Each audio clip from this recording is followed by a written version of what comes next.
Hey, everybody. Thanks for watching the Metal Movies and Brewskis. I'm your host, Matt Burke. And this is our 49th show. So we've been going for a little bit now. And yeah, man, it's good to be alive, I guess, out here in the real world. But on Twitter, man, I got fucking hacked on Monday this week. Yeah, there's a little gnat out there that needs to get smacked down, going around taking people's accounts. And we could get into some of that right now as well. We might have a couple guests on tonight. I'm not sure, but we'll see. Got it all lined up though, so got a big show for you guys tonight. Okay, so let me show you what we got right here. I want to show you guys my my account, man. It's gone. All right, so this is my new account right here. All right, this is my new account. It's bat_merc.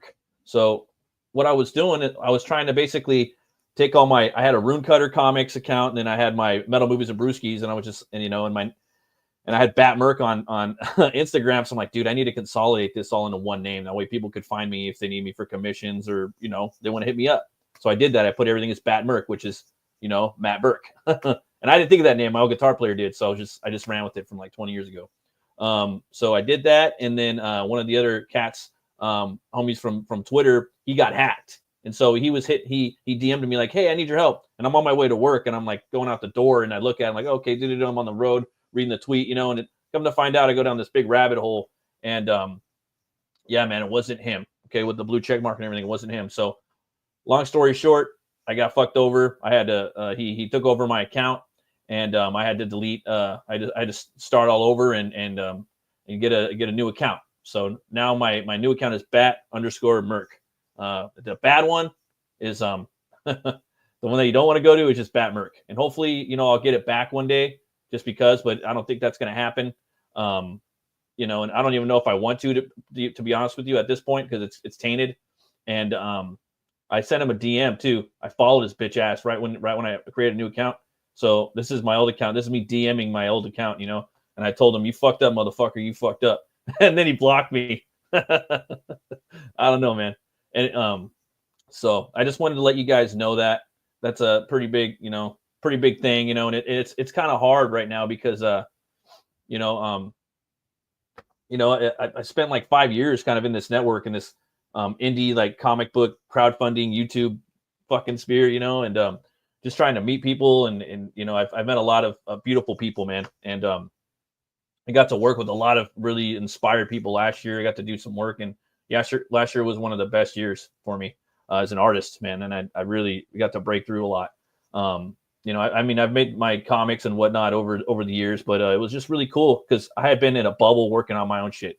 And last year I just said, fuck that. I'm going to kind of get out and just really broaden my horizons and work with more people, take on some commissions and stuff, So I did that. And yeah. And now this happened, but I guess everything happens for a reason. Sometimes I guess it's good to start from the bottom up, ground zero. What up, man? We got Michael Ferrero in the chat. Hell yeah, I'd love love to have a beer. And the thing is, though, if I have a beer or a drink tonight, I won't be able to probably work on some books. But every now and then it's good to have a beer or whiskey. We got Duck Bacon in there. Hell, brother, thanks for stopping by. Both you guys, thank you for stopping by. I appreciate it. Yeah. Yeah, man. Both these guys, man, I got some killer work out there. If you guys can follow these guys, let me see if I can get you guys some wrenches in here. That way you guys can start throwing some stuff around. 1 second. Yeah. Gotta go over to my account right here and pull up my YouTube channel. If I have creators in the chat, I try to like get them some wrenches so they can kind of promote their stuff, So, spread the word. It's always good. So let's see here. 1 second, guys. 1 second. All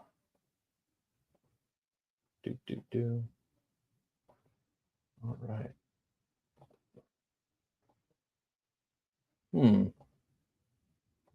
Normally lets me do it. For some reason, it's not right now. I wonder why. You're usually allowed to have a bunch of mods in here too, so. Huh. Don't know why it's not letting me do it. It's crazy. Maybe there's a new thing now going on that I don't know about, but you know, every now and then I'm always adding people in here. Give them that ranch, you know. Yeah, for some reason it's not letting me do it. I'll have to check it out later. Sorry about that, guys. I don't know what the hell's going on with that shit. Oh, thanks. Yeah, Lobo. Yeah, man, I love Lobo and Bisley too. So I got this one. I think I got it for like $15 or something. Someone said, yeah. Well, I don't know. I was doing it live. I would just open up another window, and I would just open up another window and pull it up, and let me try it one more time and see if I could do it. I always do it live. Actually, that's how I get my mods. They'll pop in. I'll open up another window on the toolbar, and it lets me do it. So I don't know. Let's try it again. Maybe this time will let me do it. But you know, it is the beginning of the year, so they might try to be pulling some jazz. Yeah, it just says I can report or block, and it's like, yeah, I'm not going to do that. So let me try one. Let me try something else. Yeah, that's weird, dude. Wonder why it's doing that. Yeah, I don't know. Sorry, guys. I'll figure it out. There's got to be a reason why. But if not, I could get in there and can go back in there and do it later. Jason Momoa playing the oh yeah, man, I think that's awesome. I think that Momoa is perfect for the role. To be honest with you, I thought he was a good Conan too. I just think that movie suffered from too many cooks in the kitchen. Man, they were rewriting that movie as they were filming it. Yeah, it's pretty crazy. What up, Edwin? Thanks for stopping by, brother. Yeah, I got a new Twitter now, man. I don't think anybody really like. I'm trying to like reach out to people and spread the word, block my old account, things like that, you know. Yeah, so it's like nah, he got the AIDS, you know. So it's get away. Drinking some coffee tonight, and I got like a little tease too. I'm actually working on an additional YouTube channel, guys. I'm already building content for it. It's gonna come out probably in about a week or two. Probably talk about it a little more next week, but yeah, definitely gonna be this channel is like my party like live streaming channel where I can review and I can talk about metal, movies, Brewsky'S, all that stuff. You know, this is my baby. But I'm also gonna do another channel where it's just focused strictly on comic book and comic book making. So I'm gonna be doing that. I'm not gonna be live streaming really on that channel. I'm gonna try not to. I'm try to keep them separated, like that cringe song, The Offspring. But yeah, so I'll be throwing stuff around for that too. So let me got some stuff lined up right here. Let's see. I wanted to check out this metal news. I think you guys are going to get a kick out of this. Let me let me show you this if you don't already know about it. Let's see here. Let me pull up that link. Yeah. So for me, Black Sabbath is like the first metal band, and most metalheads, you know, it is too. But I think like the first heaviest band ever is like Motorhead, you know, because they brought in like the double kick and his voice, and just Lemmy's like badass, you know. So for me, it's kind of, to me, like they're kind of like Motorhead and you know, Black Sabbath. But Black Sabbath Ballet, you know, it's a new UK dates announced. I never even knew there was going to be there is one, you know.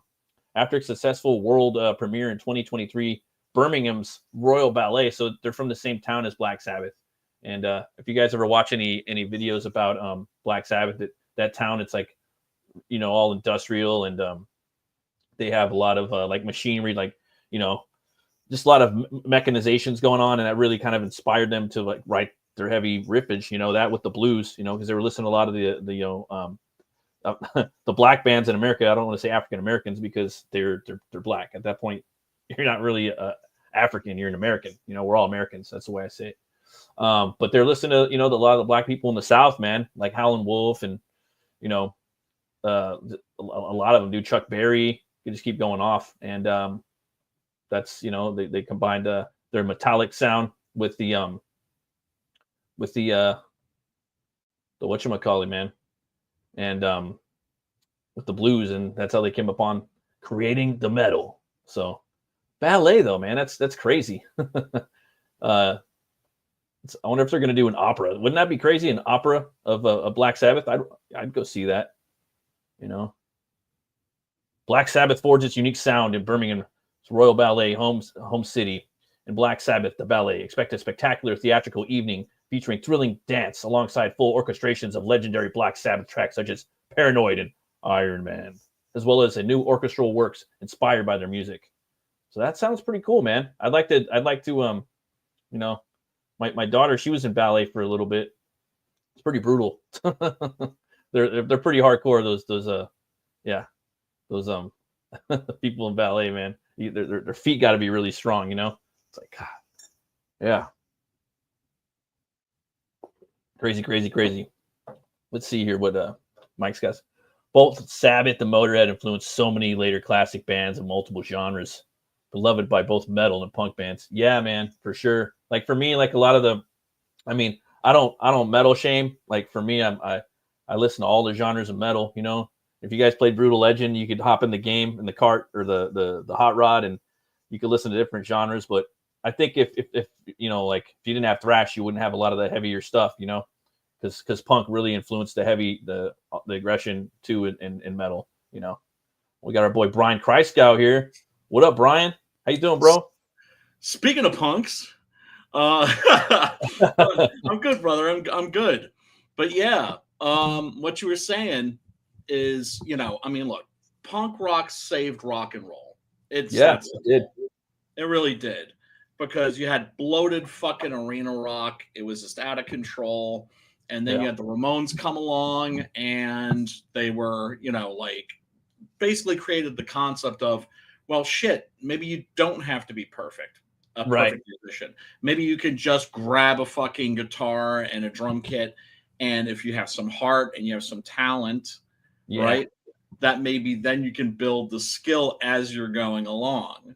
It's the snobbery, dude. It's like with art, like when the first comic book creator made a comic book, it wasn't fine art, so they dismissed it, and obviously there was sequential art throughout the ages of time, with cave paintings and whatnot, but the first kind of cartoonish guy was in France, and eventually, later on, he was recognized for it, because it wasn't classical, and that's always how it is, when you start bucking the system, But now you look at France, and in France, comic books are legit as fuck. Yeah, super legit. Fine art now, Right. And I know comic book artists, like Steve Scott is one, who went and just moved to France, and they have wonderful lives there. And they're treated like actual artists. Here, comic books have always been, always will be, just kind of like a notch above pornography. Yeah, I thought that maybe that would change a little bit with the Marvel movies. Right. But it hasn't really. Nah, it's people will still look down. Yeah. People will, sometimes be a little interested, but like, ooh, I'll say that is that people kind of go, ooh, where they used to just go, ugh. But that depends on the circles that you're moving in at that moment, right? Yeah. Like if like I said, there's like a bougie bookstore that's like right next door to me, right? Mm-hmm. And they're very much about like contemporary fiction, which is all written by people that kind of can't write. I'm sorry to say. They give Brian the right snob. No, I'm just playing. Right, but I'm keeping it real. Right? It's right. Yeah, because I don't want to get too much into politics and shit like that, but it's very political. And that crowd, they find out that you're find out that you're a writer. They're like, "Oh, really? Like, what do you write? Comics? Oh, yeah." It's gonna take them another fucking 50 years before they snap into it. No, it's never gonna happen. Really, it's never gonna happen for those. Yeah, no, they're behind, bro. They're behind, man. They're I just think that just humanity is behind, on comic books. Like for me, I'm like. Not Japan. It's the not best, fucking dude. France. It's better than movies. Like comics are better than movies. They're Yes, better they than video are. games. Like in my opinion, they're the best Yeah. form of multimedia. You know. Hell yeah. And it took me a while. Like I've always loved comics, but I was like, nah, I'm a movie guy. Metal movies and Brewsky's. You know. But nah, dude, I like comics more than everything now. I want to just comics are the best form of multimedia for me. You know. And I love I love the French stuff. You know, and and some of the manga, but it's like manga is so big. You know, it's global grip on the world. It's it's like everywhere too, dude. It's cool, but there needs to be some competition. Like as Americans, we need to step up our game a bit. You know what I mean? Well, yeah. But, I mean, the thing is that's not gonna. You're not gonna get the manga kids to read American comics ever. It's never, ever, ever, ever, ever gonna happen because they want it because it's Japanese. Do you know what I'm saying? Mm-hmm. Like, if I have like a millennial, like I have a millennial friend, I'm just like, oh yeah, there's like a Castlevania series, right? And it's like Japanese animated. Oh, but it's like written by Warren Ellis, like a British dude. Oh, and then I'm not watching it. Yeah, it has to be authentic. It's not authentic. It's not authentic anime, right? And they'll make that distinction, right? Well, then it's not anime. I'm just like, anime just means animation. Manga just means comic book. Yeah. But they don't see it that way at all. What's going to happen is you're going to have a small handful of those kids that are going to fall in love with comics as a medium. There already is. There already is. Dude. Is there really? Yeah, there's a bunch of kids on like dude, there's a swelling of like 16-year-olds, that are coming up like in their teens and they're fucking reading more shit than we are. Like old 70s and 80s and 90s and 60s comics. So I'm like, sit down, hold my, hold my, whatever. I don't know about a beer because they're. Then that's where the hope is. It's gonna happen, dude. Yeah. Because like I said, some of these kids, they're just into it because it's Japanese, and then there's gonna be a small, tiny little percentage that are going to, mind you, that's a small percentage of a lot of fucking people. Yeah. Because you can't turn your head and not see manga and anime. You can't see Japanese characters.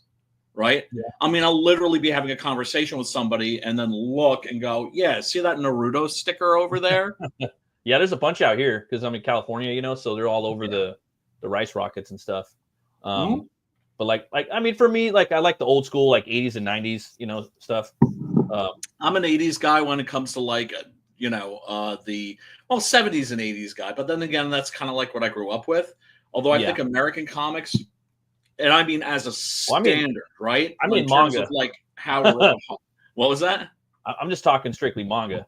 I like, manga. Oh, okay. But if I see something I like. I like Vampire Hunter D. That's my favorite. Then Fist of the North Star, Kira, Ninja Scroll. I mean, the Lone Wolf and Cub.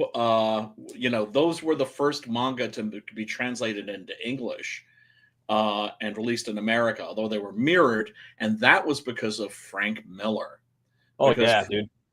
Frank Miller would do original covers for every issue of Lone Wolf and Cub, but of course, what were they doing? They were mirroring the comics rather than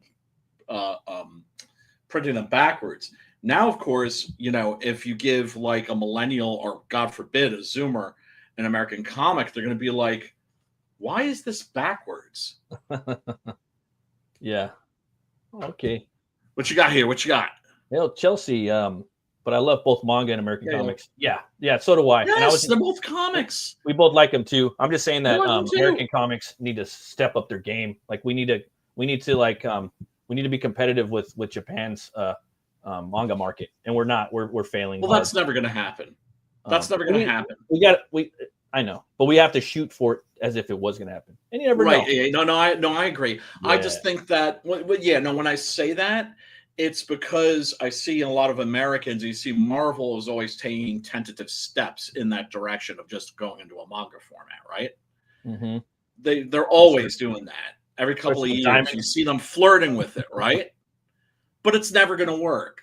And it's never going to sell because of, like I said, it's like the manga kids want it because it's Japanese. They want to touch American manga. Yeah, they don't want that sparkling, wine, they want that champagne because it's from Champagne, France. You know what I'm saying? Exactly. That Camembert cheese because it's from Camembert. Yeah. I respect that. Yeah. They want this shit authentic, right? I was watching Sim's his morning show that he does with Sugar Chris. Yeah, I never get to watch that, unfortunately. I mean, I wasn't watching it. I was scrolling through it, and I was going to try to watch it this morning, but I had to do a bunch of stuff, taking the kids to Home Depot. We do these like arts and crafts things sometimes, and I saw this on there, man. It was this book called Dead Skins. It's on a Kickstarter, and I guess they had multiple campaigns before, but it's a horror western. It's in the Weird West. It's something that me and you kind of dig on, Yeah, and it's got a cover by Ben Templesmith. If you guys haven't checked out Ben Templesmith, the way that guy runs his like his business, it's awesome. Go check him out. Like he does all the right. He makes all. It looks like he's making all the right moves. He's got like a Patreon, then he has exclusive books that he does only to his Patreon. Then he has a store for his Patreon, so only the people that are in his Patreon could go to his store and buy his shit. Then he does he just participates in all like the Inca, the Inktober, and he's just doing art, like for me, he's like an artiste, and a comic book guy. But he's a good guy. I'd like to have him on the show sometime. He's a painter. He co-created 30 Days of Night. I like his style too. Primal Original Hate was his Neanderthal book. I like that even more than 30 Days of Night. Can I get that? Is that because I know that I missed the campaign? No. And the dude makes exclusive like comics. Like he'll do some that are like just a couple hundred, and then he doesn't reprint them. You can't find them. So he knows what he's doing, And I remember the Skits crew. I forgot the husband and wife team that they had them on their show one time. I haven't seen them in a minute. Me neither. Me neither. But anyways, here's the they had him on. But anyways, here's the cover by Ben Templesmith, and this book looks cool, man. It's up on there right now, and I think it's all 6 mini floppies put into one book. Really digging the art right here. It's got these like undead zombies. I don't want to. I know. I just got to jump in with a comment. By the way, this looks beautiful. I really like the art. I love the artwork. She's a great artist. Love the George Lansdale was actually the first guy to do zombies. Really? In the Old West. Yeah, he did a story called "Dead in the West." Actually, it was a novella, is what it was, and it was printed like small press.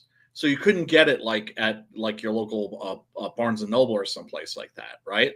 Mm-hmm. And eventually it was turned into a screenplay, and it was supposed to be a movie. But this was before zombies blew up, right? Long before zombies blew up. And so, now nobody would care. This artist is excellent, man. She I think that's her, Layla Del Duca. Where's she from? I'm not sure. I've just seen it right now or today when I was scanning through here. Love this character. I made a Viking character that's similar to this. Never used it, but very similar, but not. I do want to check out the trailer though, man. I love this artwork. It's so like cartoony, European. I love it. You can see his manga in there. It's got so many different inspirations in the artwork, Well, it's black and white, right? Yeah. And like how I like my shit like a little messy. Mm-hmm. Me too. Right? Like her stuff is messy. I love it. It looks great. I feel like something's off if my artwork isn't messy, Like it just needs textures, and I don't know. I just feel like I don't know why. Like that's the way I see things. In the chat, let's see here. Mike says, I remember reading Danzig's talk about manga. Oh, wow. And Old Game magazine. Well, he had the Captain Harlock gloves when he was in the Misfits. Yeah, he's gangster, dude. I need to go and get all of his line with Bisley, man. Yeah.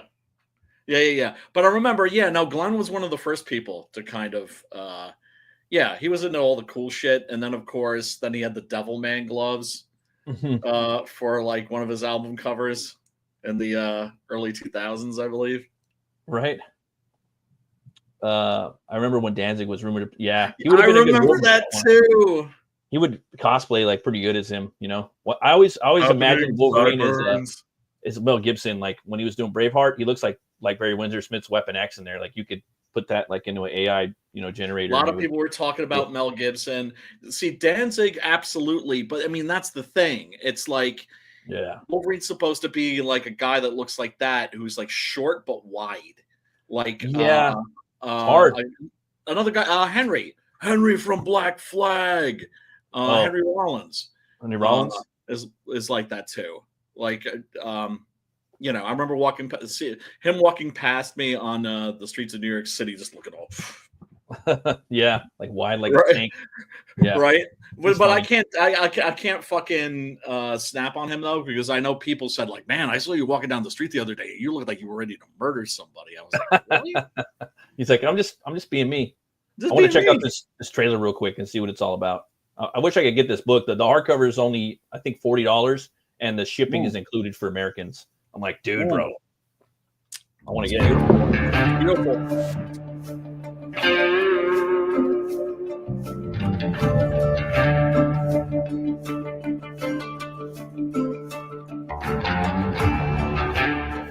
Howdy, Cowpoke. My name's Clay Adams, and alongside my writing partner, Alexander O'Philippe, we are pleased as punch to bring you Deadskins. It tells the tale of Shane, a Harvard dandy on his way back home to propose to his girlfriend. He falls asleep on a train, and when he wakes up, everyone's dead. But dandy. When he reaches town, it's the same story. Everybody's dead, except for the town drunk and his wife. You'll also meet General Custer, no relation to Yosemite Sam, plus some kick-ass cowgirls, and Shane's girlfriend, Annie. And, well, she's full of surprises. It's a fun book, kind of like a cross between Blazing Saddles and The Walking Dead. We hired a young up-and-coming artist to draw the book for us, and it's shot from Leila Del Duca's pencils, so it has a cool, scratchy look, kind of like From Hell. Okay. Beautiful. The book is 100% complete. I do too. We're ready to ship fast. Yeah. The art was paid for a long time ago. We just want to make enough money to print the book and ship it to you. That's how you do it. If and we're fortunate enough to make more than our goal, well, we'll make more comics. So pick a pledge level you like and get it. Y'all come back now, you hear? It's great. Yeah, love that great. art. Love the pencil approach, and I'm just like immediately right. In other words, it's a style that some people would think of as unfinished. Yeah. Right. It looks like when I get pencils from somebody like Preston, and I'm just like, can we just leave it like this? Right. That's why there's no inks in Preston 6-gun Gorilla work. Right. I'm just like, nah, just fucking slap some colors on there because we did the previous issues in color and we're good. Like for me, like I don't like when I do my when I do my layouts for pencils, I don't add any detail because it's so fun to just get in there and start adding it. You know what I mean? And like I don't want to take any fun away from the inking process because I want there to be motion, and then once you start inking, it adds in the lock down. Like of movement and whatnot. So, but pencils look so good, dude. I definitely want to do a book like that someday. And it's always good for like when you're doing flashbacks and whatnots. Oh yeah, for sure. Right. Because that's the thing in comics is when you do a flashback, you need a visual cue of some sort. Right. And that's very easy to do. You can either do it with the borders, right? Some people do it with the borders, or some people will just like switch to like we'll go from color to black and white or sepia, or I mean, there's a billion different things that you can do. But pencils are good too, though. Like, say if you're doing manga, right, or a black and white thing like Conan or something, you just switch over to pencils, and you could make, probably you want to, I don't know, because when you start fucking with the levels and the exposures and whatnot, and when you're prepping it for file, but there's ways to do it to where it looks like a pencil, So for sure. There's all kind of filters and shit like that that people can use, and I don't mind that stuff just so long as I don't notice it as being like computer generated. Like the one thing I can't stand is the blur effect. I mean, I do. I mean, I feel you on this, brother. Because the computer one. Yeah, like for me, it's like it's like I'm 50-50 on it, but I don't like it, kind of, but I understand it's for storytelling. But it's like for me, it's like just or draw that shit. Draw the blur. Draw the fucking blur with your thumb or something. You know what I mean? Then do sell it. something. Give it to your kid or sell it to somebody or give it away. But for me, like I get I'm not hurt an artist. when I I'm see not beautiful offering, art like, a that's like solution. finished Fucking and then they something. blur affected. Like I saw like a Superman thing on Twitter where I was like, oh, that's dope. But then he's going at the speed of light or something. They got to blur it and they blur the train with the computer. I'm like, but I understand. It's about story too. So I'm just like, it's a love-hate relationship. But it's kind of, I mean, it's just, I mean, I'm not saying it's a game. I'm not saying that, that it's a deal breaker. I'm just saying that when I see it, it takes me out of the story. And the last thing you want is when you're reading is to be taken out of the story. You don't want to give the reader any excuse to get sucked out of your story, even if it's just for a second. You have to cast that spell on them, and then you have to fucking maintain that shit. I got something interesting I think you might dig. Oh, shit. And I think it's definitely...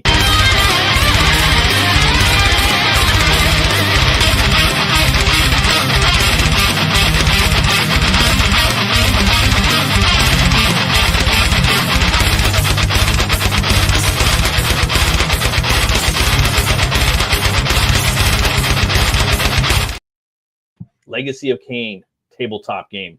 It's probably and it's Morkborg compatible. So it's from the people that did Morkborg. Just launched on BackerKit. So yeah, it's got 27 days left. We're at 300 grand, it looks like, or euros, 2,400 backers. That people just do not understand the market. How much love there is out there for this franchise. We're gonna have to get in there with with this so you guys can check it out. Hell yeah. First with the plague of the undead in the age of the Sarafan Brotherhood, how will you assert your will? How will you write your legacy? Kain refused the sacrifice. Legacy of Kain. Official encyclopedia and tabletop role-playing game. A brand new way to experience the world of Legacy of Kain. Scourge of the Sarafan RPG with stunning artwork from Artyom Trakhanov, Sophie, and Max 58. GM screen and character sheets, and complete with Legacy of Kain themed dice, all housed within a custom designed box. That's beautiful. The Book of Nosgoth. Written by Nick Rubin. Cover art by Eileen Kai Hing Kwan. Over 250 pages featuring detailed lore and timeline entries, the lore book, cast and developer interviews, and much more. Back it now. And it's compatible with Morkborg, and that's like the most metal tabletop game company. They have so many. They have Morkborg, like it's metal. Like, what is that? Yeah, is that like a die in it? It's a tabletop game, and they have like a Morkborg Viking one now, like Ragnarok. Yeah, it's pretty crazy.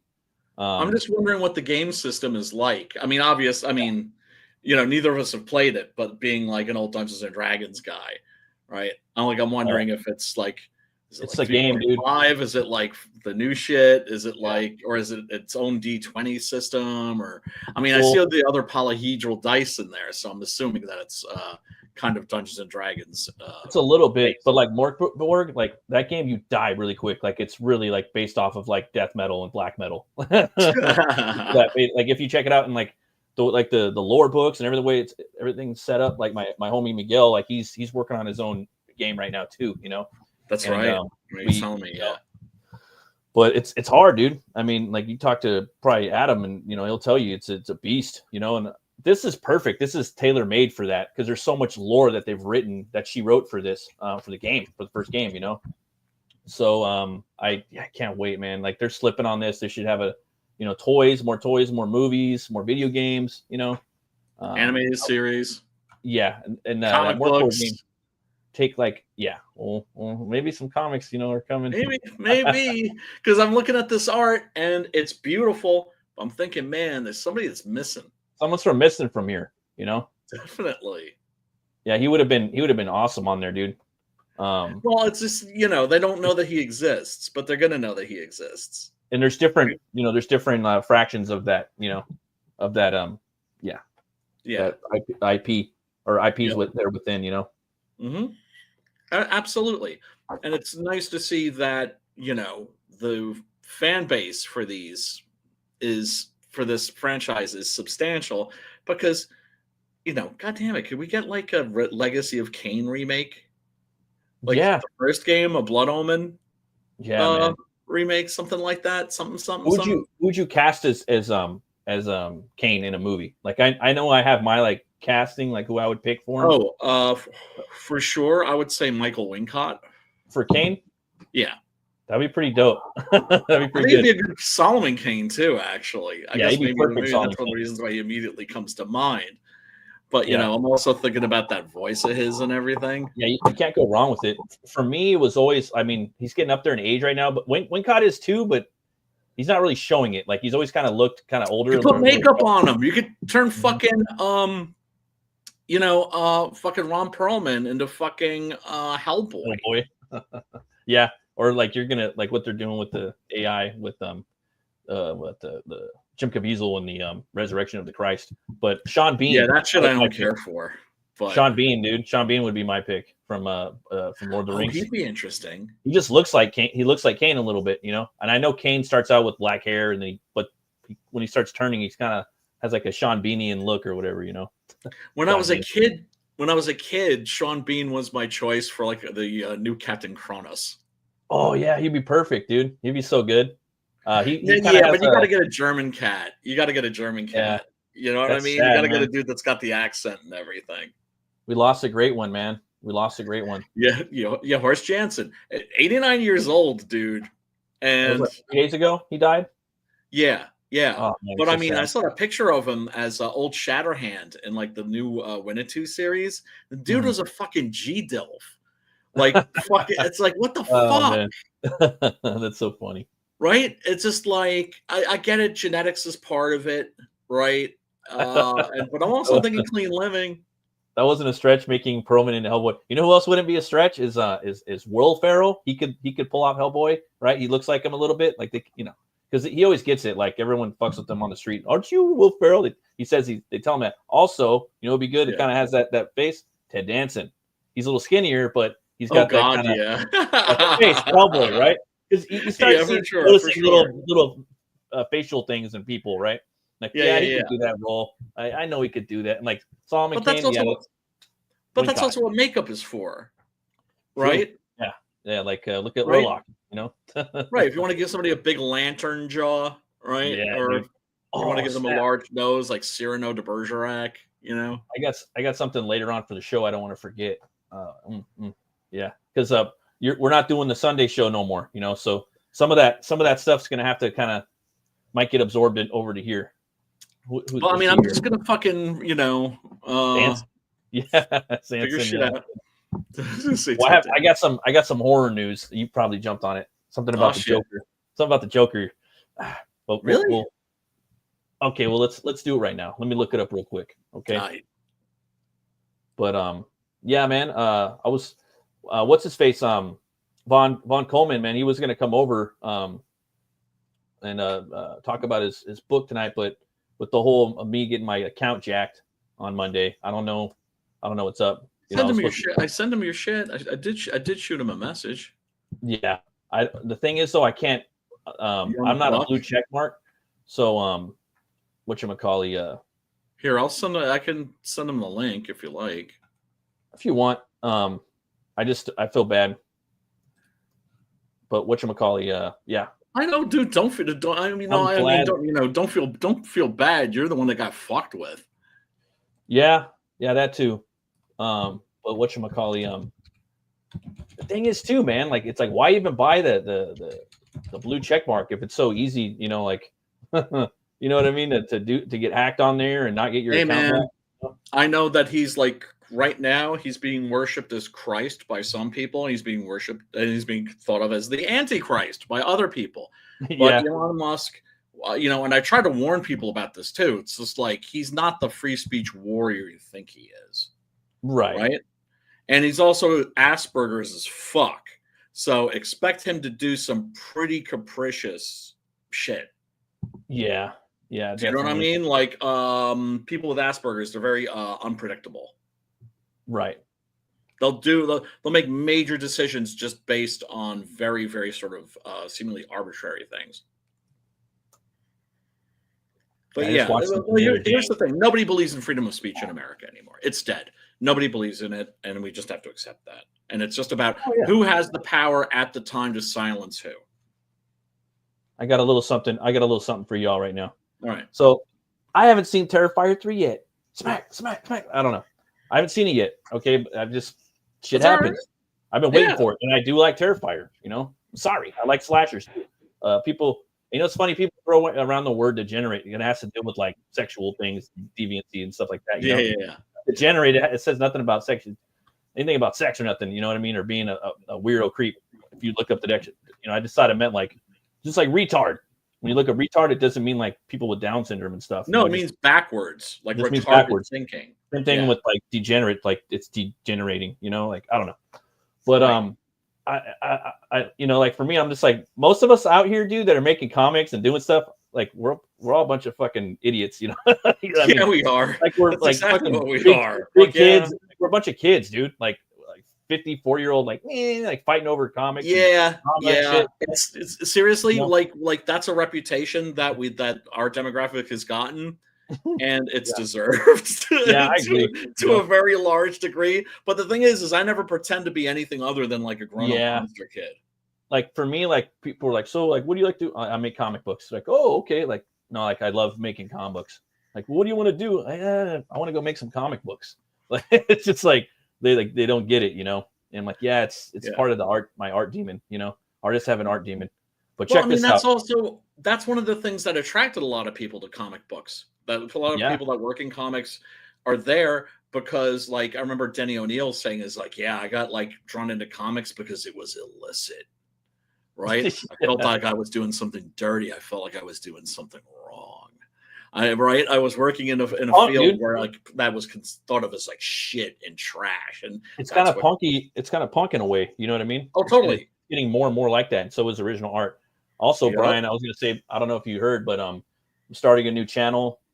It's going to be more. I mean, we're talking about it, but it's going to be more just comic book and driven, and you know how to make comics and everything about comics. This show is going to be more about live streaming. You know, metal movies, Brewsky'S, movie reviews. I don't know if I'm going to do comic reviews on that channel or probably in this one. I don't know. But you'll figure it out. Yeah, like, I'm going to figure my shit out. We'll figure something out.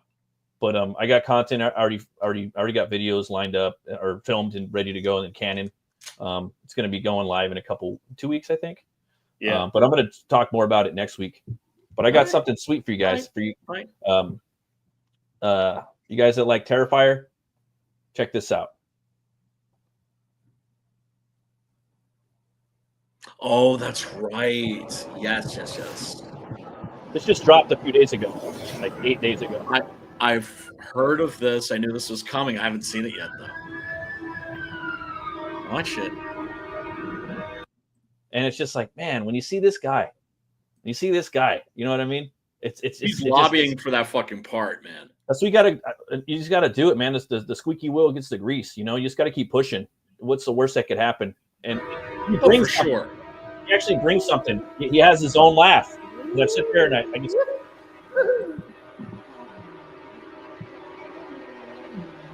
And I haven't watched all of his Joker videos. He's got tons of them, you know. So he's really developed his version of the character.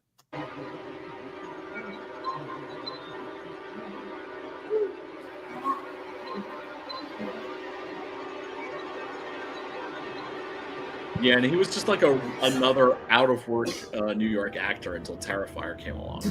Yeah, like busting tables and shit.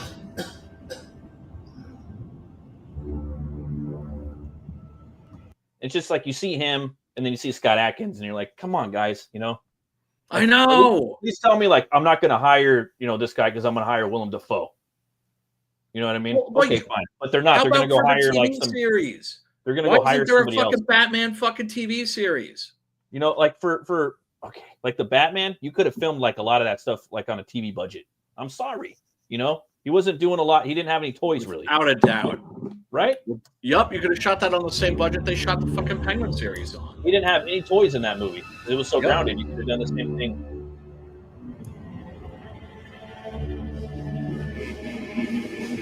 100%, Mike. I agree with you on that.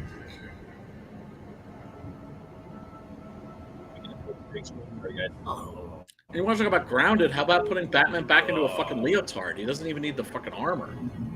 Yeah, no, I'm down with that. I give him a little bit of armor, but put the leotard over it, like a little padding. A really big guy. Poor Jason Todd. Oh man, everybody hated that character. I'm sorry. I told you about that story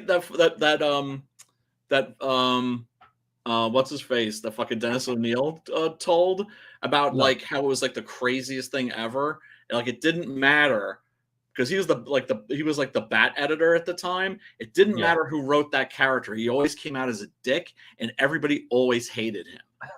I like all the Robins. He's never seen anything like it before in his life.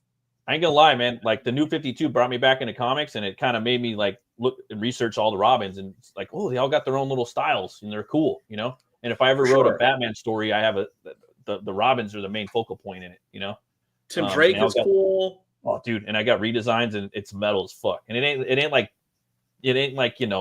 Dark Knight's metal or whatever. Like what, it's different than that a little bit. Frank Miller Robin was cool. Fucking Damian Wayne is the shiznit. He is. He's awesome. So cool. He's one of the coolest DC characters they've made in like years. Yep. The Grant Morrison creation. Dude. Really. What you making, you Becky?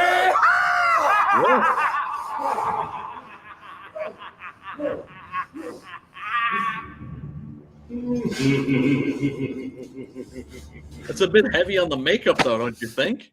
A little heavy on the makeup, but like look at the eyes. Look how cartoony those are. I mean, you see art in there. You could have done he looks like he just jumped out of the comic book. Designs for the makeup, but for me, it's like some of it mostly doesn't work, but the performance works, and I could see the potential in there. For sure. Also, it's just it's so creepy, but I love the goblin nose and the big face. Like for me, I know it sounds kind of weird, but I would rather take this makeup over anything I've seen on screen because this is what I'm always looking for. I'm always looking for that guy with his big nose. Like I wish they hired Adrian Brody, dude. Like he has that. Sorry to be mean, but he's got that big nose and yeah. Look. And the thing is, Joaquin, he's got a big pointy nose too. You can do that with makeup too. What I'm saying is that it's not what they were trying to do with this makeup. It's what it ended up being. It's too puffy. It's too exaggerated. It's too, in other words, less is more. With him, definitely. And there is other ones where he doesn't have, like, I don't know. Like, again, everyone's going to have their own little take on their makeup. Hiya, Jay.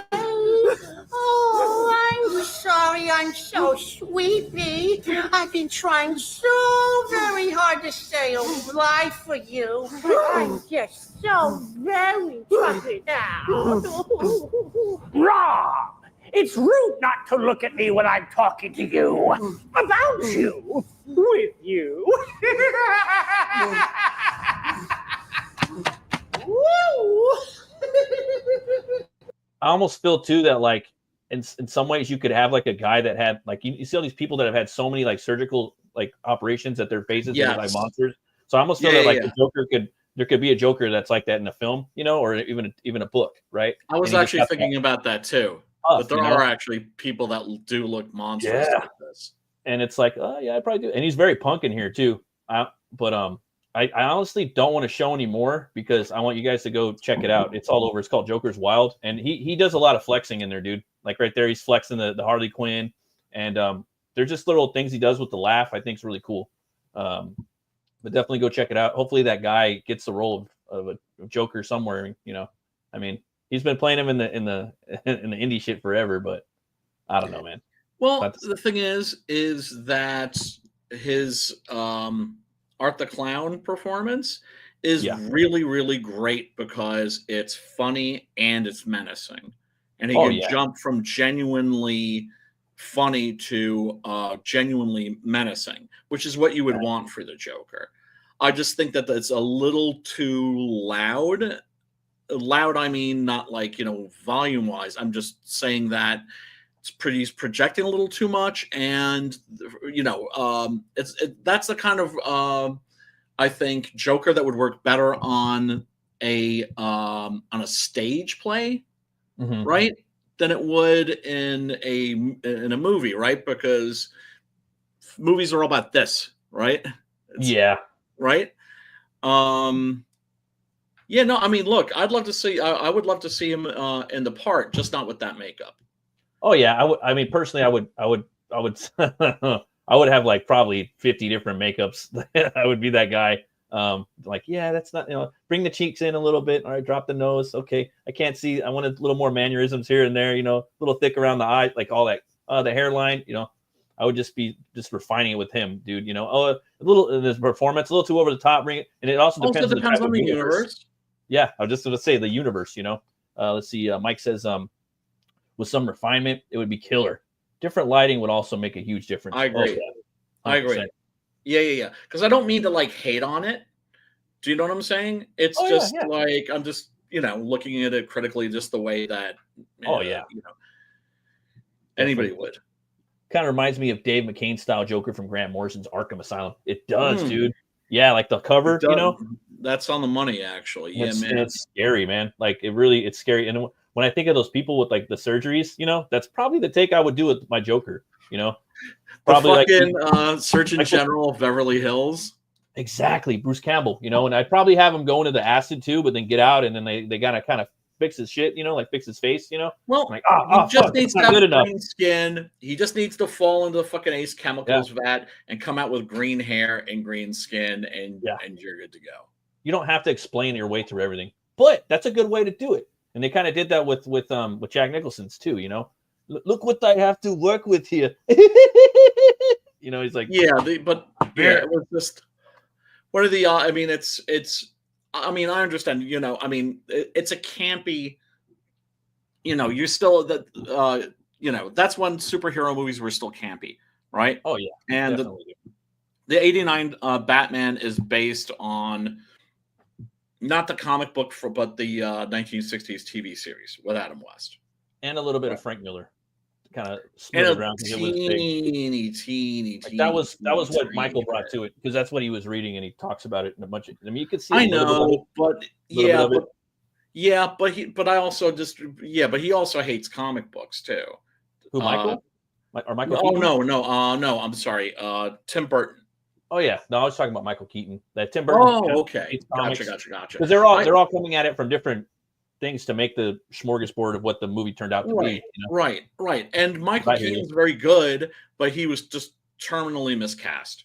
Oh yeah, man. I would have picked like what they had, Pierce Brosnan. He would have been fucking good. Would have been perfect. You almost got it. What's up, Tank Ferret? Long time no see. This is I got. Thanks for following me over on the Twitter, man. And all you guys that came in and followed me this week. Thank you. I appreciate it, man. It's tough out there. It's hard. I was trying to add these guys wrenches, but they're not letting me not let me give any wrenches out. I don't know why. It's weird. I got a new microphone, by the way. Sounds good. We're checking out this campaign for Phenomenova, and it's Von Coleman's. He's got up to hit his goal, but it's always good, to hit a couple more, man. Let's get him up to 200. And so basically, the story around this is in order to become a hero, the old Galvanite must be burned away. Can he survive the first? So let's check out the trailer real quick. I just want it to be like the Crusader Corps. Like my father. I thought with my new powers I could be. But I failed. I like that character, man. It's like I let everyone Batman and RoboCop kind of. Like, I got people hurt.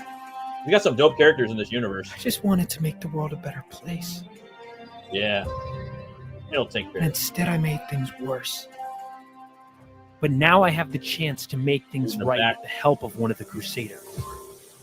The Phoenix section. And I will. I have to.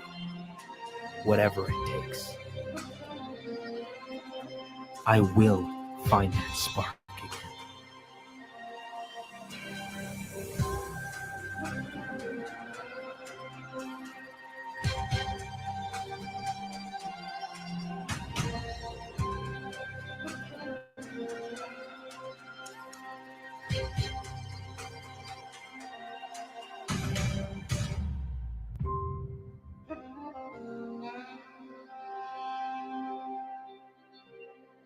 It's like he's gonna get his ass handed to him in this one. Those covers, you know, where the main is getting his ass handed to him. So go check it out, guys. Let's see here. A lot of cool stuff on the campaign. Oh, Brian, I think you might be muted. I think so. Possibly. There you go. Now testing. Now testing. But yeah, guys, they have all the tiers right here. I got the link in the chat. Cool looking book, cool looking character. It's got the old school feel to it. Brian, you've read this book. You said yes, pretty good, right? I was gonna say that it was great, but Vaughn just messaged me and said that he totally forgot. Oh, for sure. And yeah, so now we're gonna have to drag his shit through the mud and punish him severely, give him the bionic elbow from the sky. No, I read this and I really enjoyed it. Here's the thing. Vaughn is a really, really a cool kid. He's somebody who is very, very sincere, and that sincerity runs through this book. And there is not, because the thing is you know, I really like Vaughn, and when I got the book, I was nervous to read it because if there's somebody that I like personally, and then I get their book, I'm always afraid that they're going to fuck up and slip and fall and embarrass themselves. Like, I don't enjoy reading friends' comics, at least not their first shit, right? Yeah. It's a stressful experience for me. And once I got like 6 pages in, I was like, okay, I can relax. Like, dude knows the shit, man. You know? Yeah, it's a fun book. It's a good read. It's a nice size too. You don't feel like you got gypped or anything like that.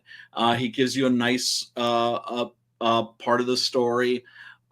He's also really smart in the sense that he's keeping it simple. Yeah. Simplicity is very underrated.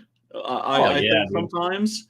Yeah. And there's a confidence in his first book that you don't see in a lot of first books. So it's I recommend it, and I think that I can't wait to see where he goes next with it. Yeah, Brian doesn't bullshit, like I really tell you how it is. Me and him are homies, but he'll tell me when he's not feeling shit, even my shit. He's like, yeah. And I expect the same from others too. I don't know if my shit's any good.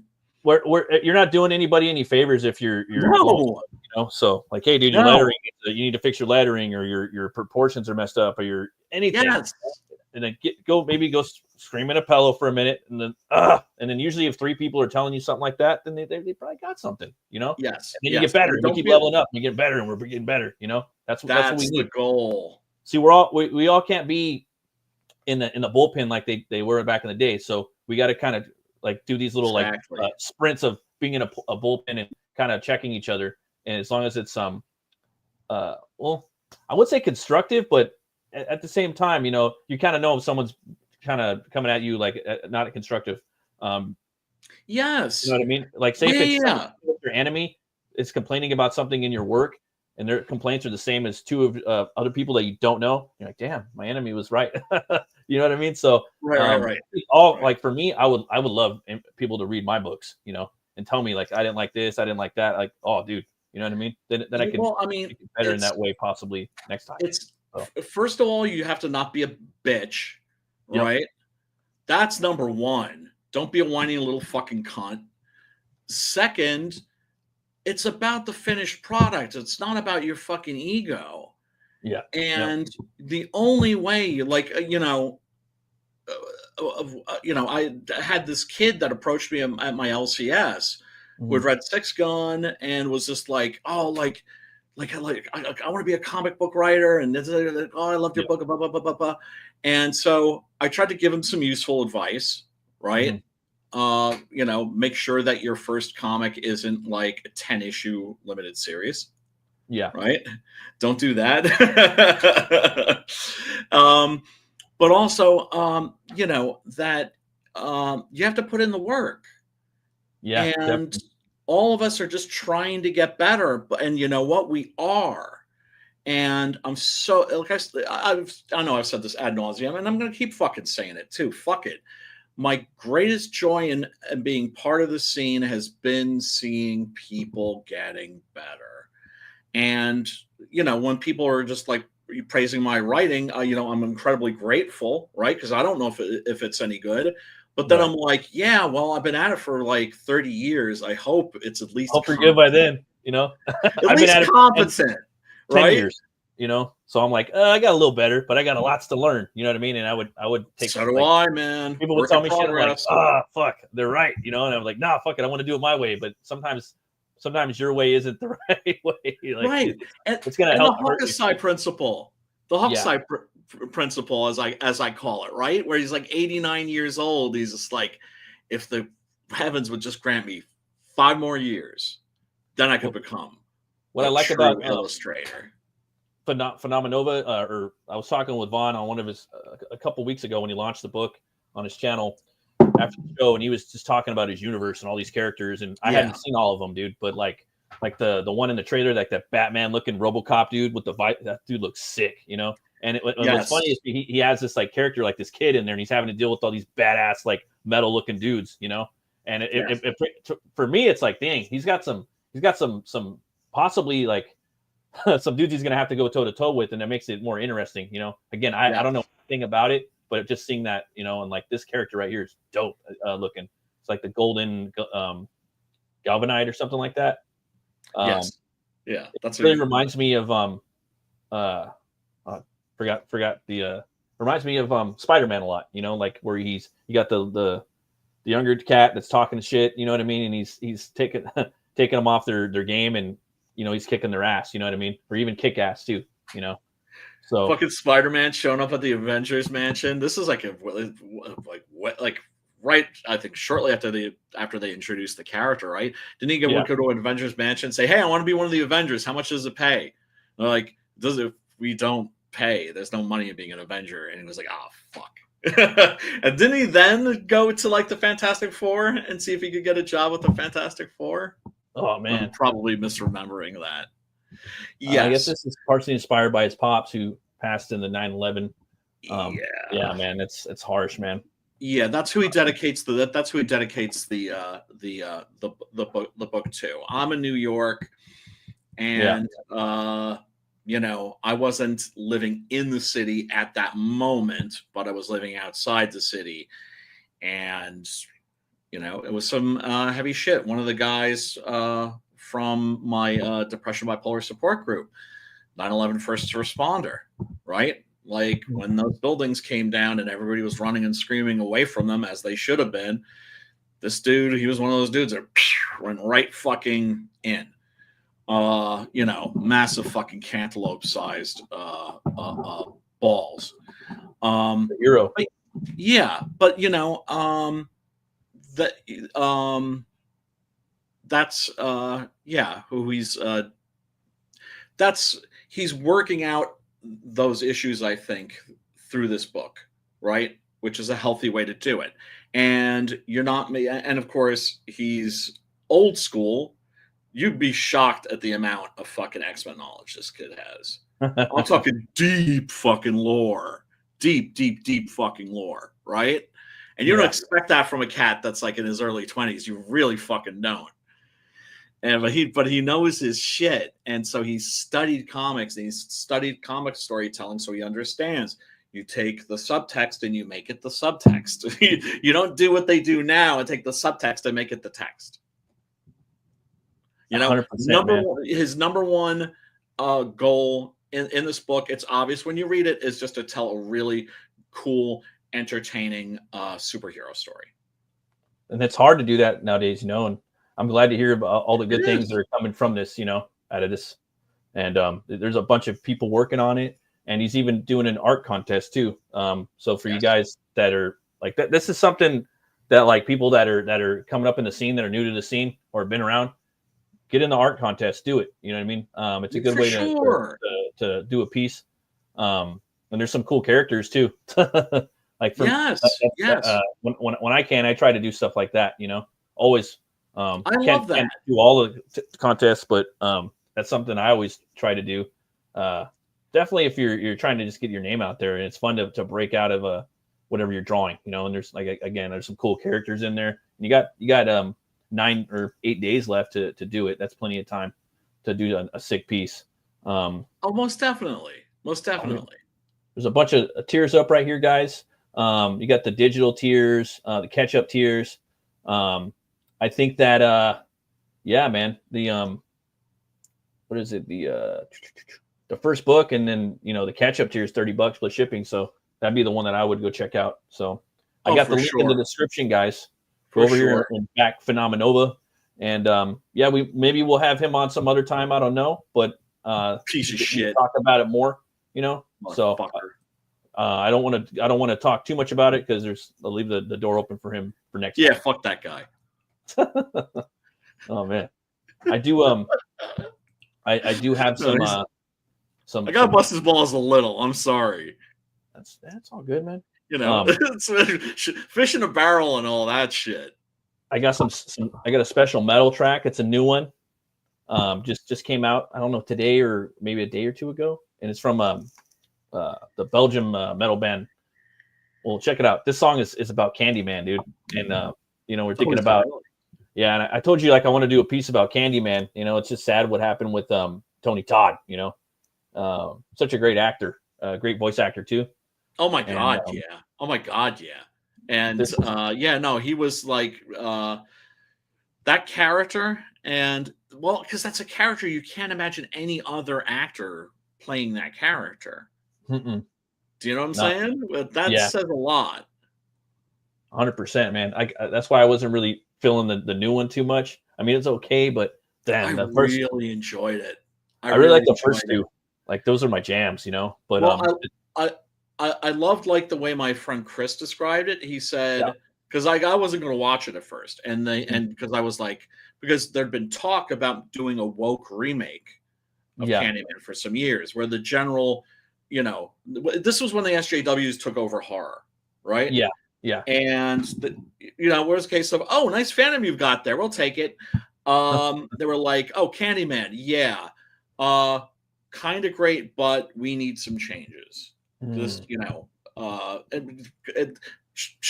woke bullshit, right? So I assumed I was bracing for the fucking woke bullshit in that sequel, and in fact it was making fun of woke bullshit. So, to me, I didn't really see too much wokeness in it. You know what I mean? It just felt like a 90s movie. It kind of felt like it was in the 90s, right? Yes. And it was actually a jab also at black artists who can only write or paint or whatever it is they do. All they can talk about in their art is being black. Yeah, and the way that Candyman it's different from the source material, but I think they made it better. You know what I mean? I agree. And I agree. It's actually better than the Clive Barker's short story. Yeah.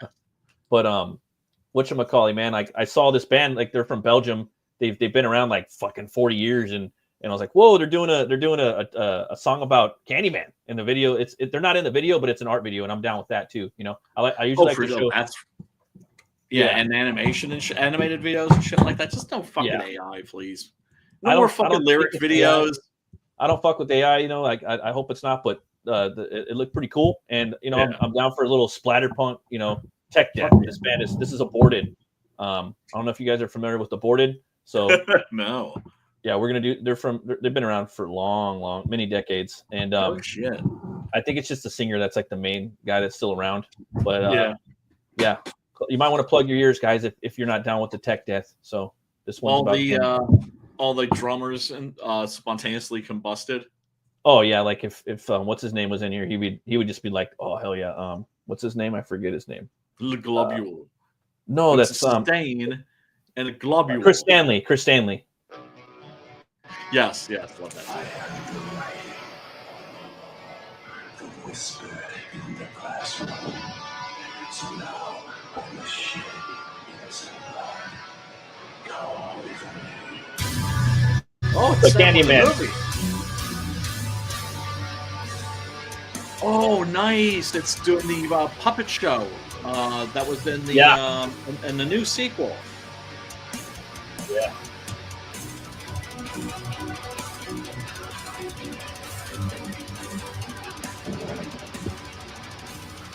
Pretty dope. Yeah, man. Because that was one of my BRB. favorite things. Those credits were one of my favorite things about that movie.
Digging these drums.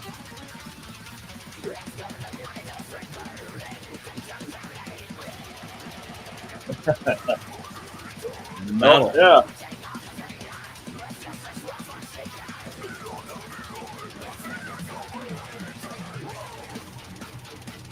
Yeah, this kind of slaps. I gotta be in the right mood for this shit. Mhm. Right now I am. For sure. I'm gonna get a bottle of tequila.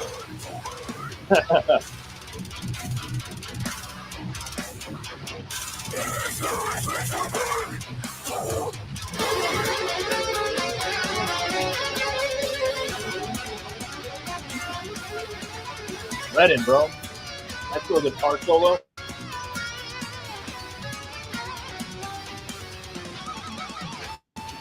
Fucking splatter punch, bro.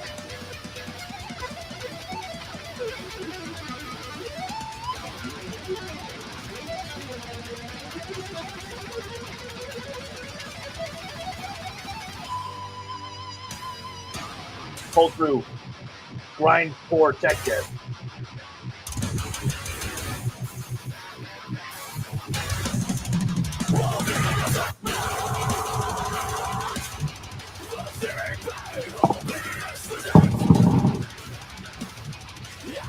Ruthless.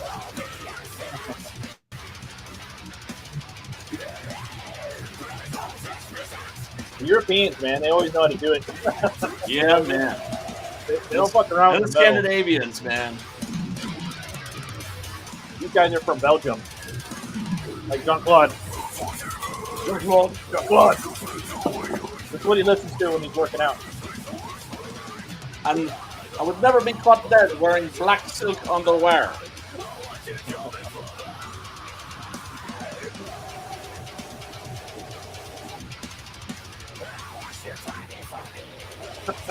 Fucking ah, bro.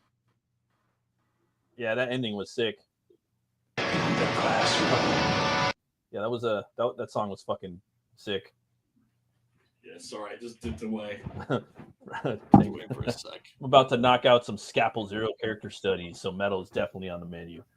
Oh, Yeah, hell man. yeah. Like, Well, I mean, that's the thing. It's just I like. listened to the new Tear album today. It was pretty good.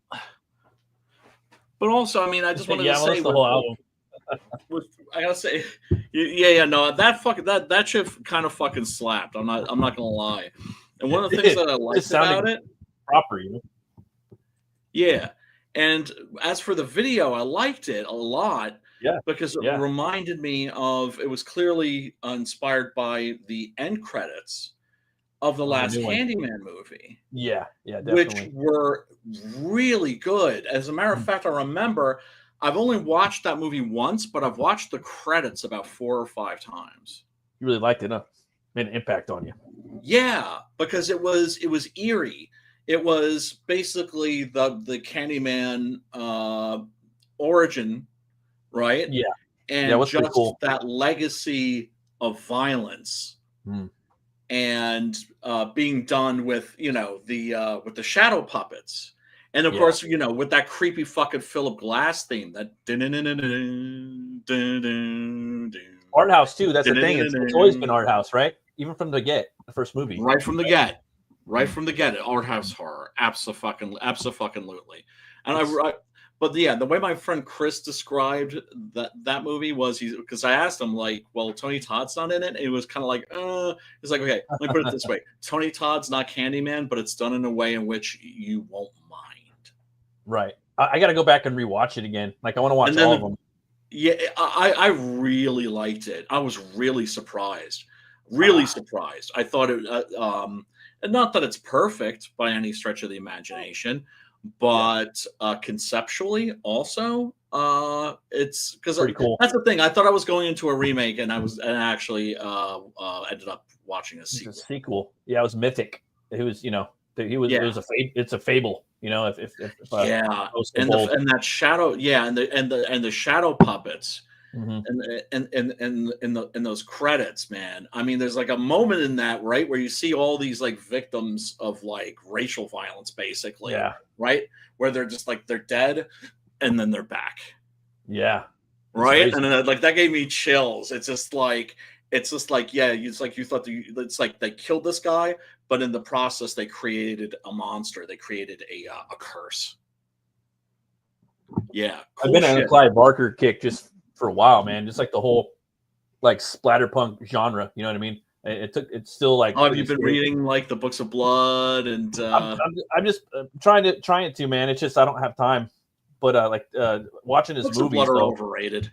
Like Midnight Meat Train was one of the first things that he did. I love Midnight Meat Train, and just like what was it? Nightbreed. It's like his X-Men. There's something crazy about it. And the Hellraiser. Based on his novel Cabal, and he's I don't know, man. He didn't pass away yet, did he? He's still with us. He's just incredibly frail. He's just incredibly frail. The last thing that I had heard he was going to do was he had made a deal with Amazon Pictures to direct Gladiators versus Zombies. Yeah, I don't think he could do that now. I mean, he might be able to, because I seen him in his last con appearance, and this was from like last month. He was unrecognizable. I did not even. He's incredible. He's incredibly frail, and why? Because of those fucking cigars he was always smoking. Yeah. Fucking David Lynch, gone. Why? Because all those fucking cigarettes he was smoking. Fucking George Romero, gone. Why? Those fucking cigarettes. It's just. Yeah. God damn it. It's just like tobacco industry, man. Horrible. It's a god damn it, man. I hate to, because I never wanted to be that guy that tells people, if you don't smoke, don't start. If you smoke, quit. But I'm that guy. I'm that guy now, because it's just lame. It's just fucking horrible that we lose like these great artists over to something so fucking stupid. And it's like, you motherfuckers, you're national treasures. Like, how dare you just fucking. Even if you roll your own, like you get the stuff that's not from the tobacco, like you have to grow it yourself and then roll it and then like smoke like one every now and then. And that would be like, okay, maybe. Something. But even cigars, it's just kind of like, and I love cigars, right? Well, that's something too. That's something you do for 25 like years. Celebration, or maybe you're going to go to like a lounge once a year. But you really got to, it's just like that, like that's it. That's not something you want to be, Yeah. It's not worth fucking dying over, It's Steve Gerber. And, I remember now, the reason I quit smoking and thank goodness, got some fucking help from these things, and these things got better. But I quit smoking because fucking Steve Gerber died. Howard the Duck and all that shit. I love that. His Defenders run was fucking legendary in the fucking 70s. It was just like, you know what? Let me quit smoking so that guy's death isn't in vain. And then my homie Chris quit smoking right when George Romero died. I'm like, there's added impetus. Do it for fucking George. My grandpa, like my whole my mom's side of the family, they all smoked. You know what I mean? They're from Arkansas, and they all like died of like smoking and drinking, like the whole family. You know. Whatchamacallit though? My grandpa, he had smoked, I think, since he was 10 until he was like, I think he was like 70, and the doctor told him, if you quit now, you could live one more year. You know, so he quit cold turkey, and he lived 10 years after that. But he, you know, it was he got lucky. Why were you telling me he about died that? when he was like 80. You know, but I don't know, then man. you have somebody. But then you have a motherfucker like William S. Burroughs, who was smoking Camel Unfiltered since he was like a kid, like a literal kid, and was like well into his like late 80s, early fucking 90s. He might have lived even longer, maybe, if he wasn't, you know. Maybe he would have been 100 or something like that. But I think there's also some people that are just kind of indestructible. Quite frankly. No, it's genetics, you know. Yeah. I don't know about you, but I feel like hunting down some monsters. Always down for that.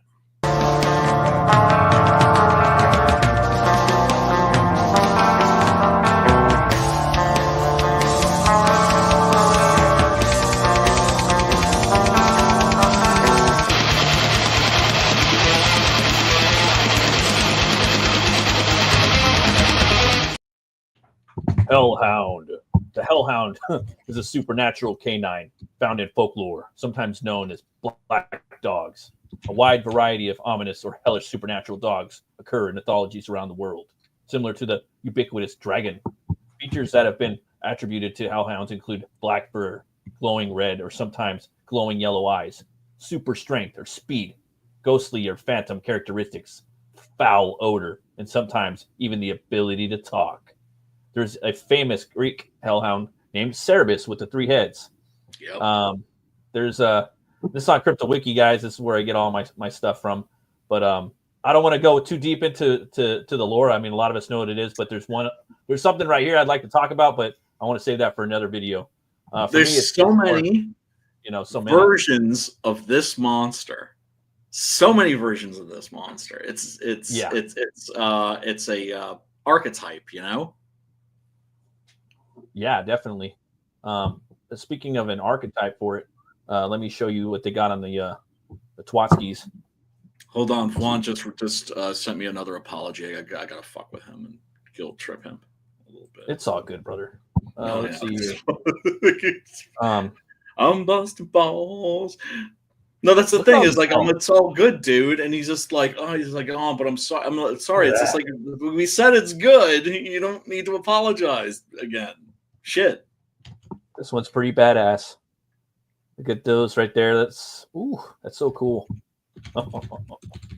Just the different depictions of hell. You know what I mean? Like in different. Man. They all got that fire realm. Hell. The depictions of hell. Some of them more metal than others. Yeah, definitely.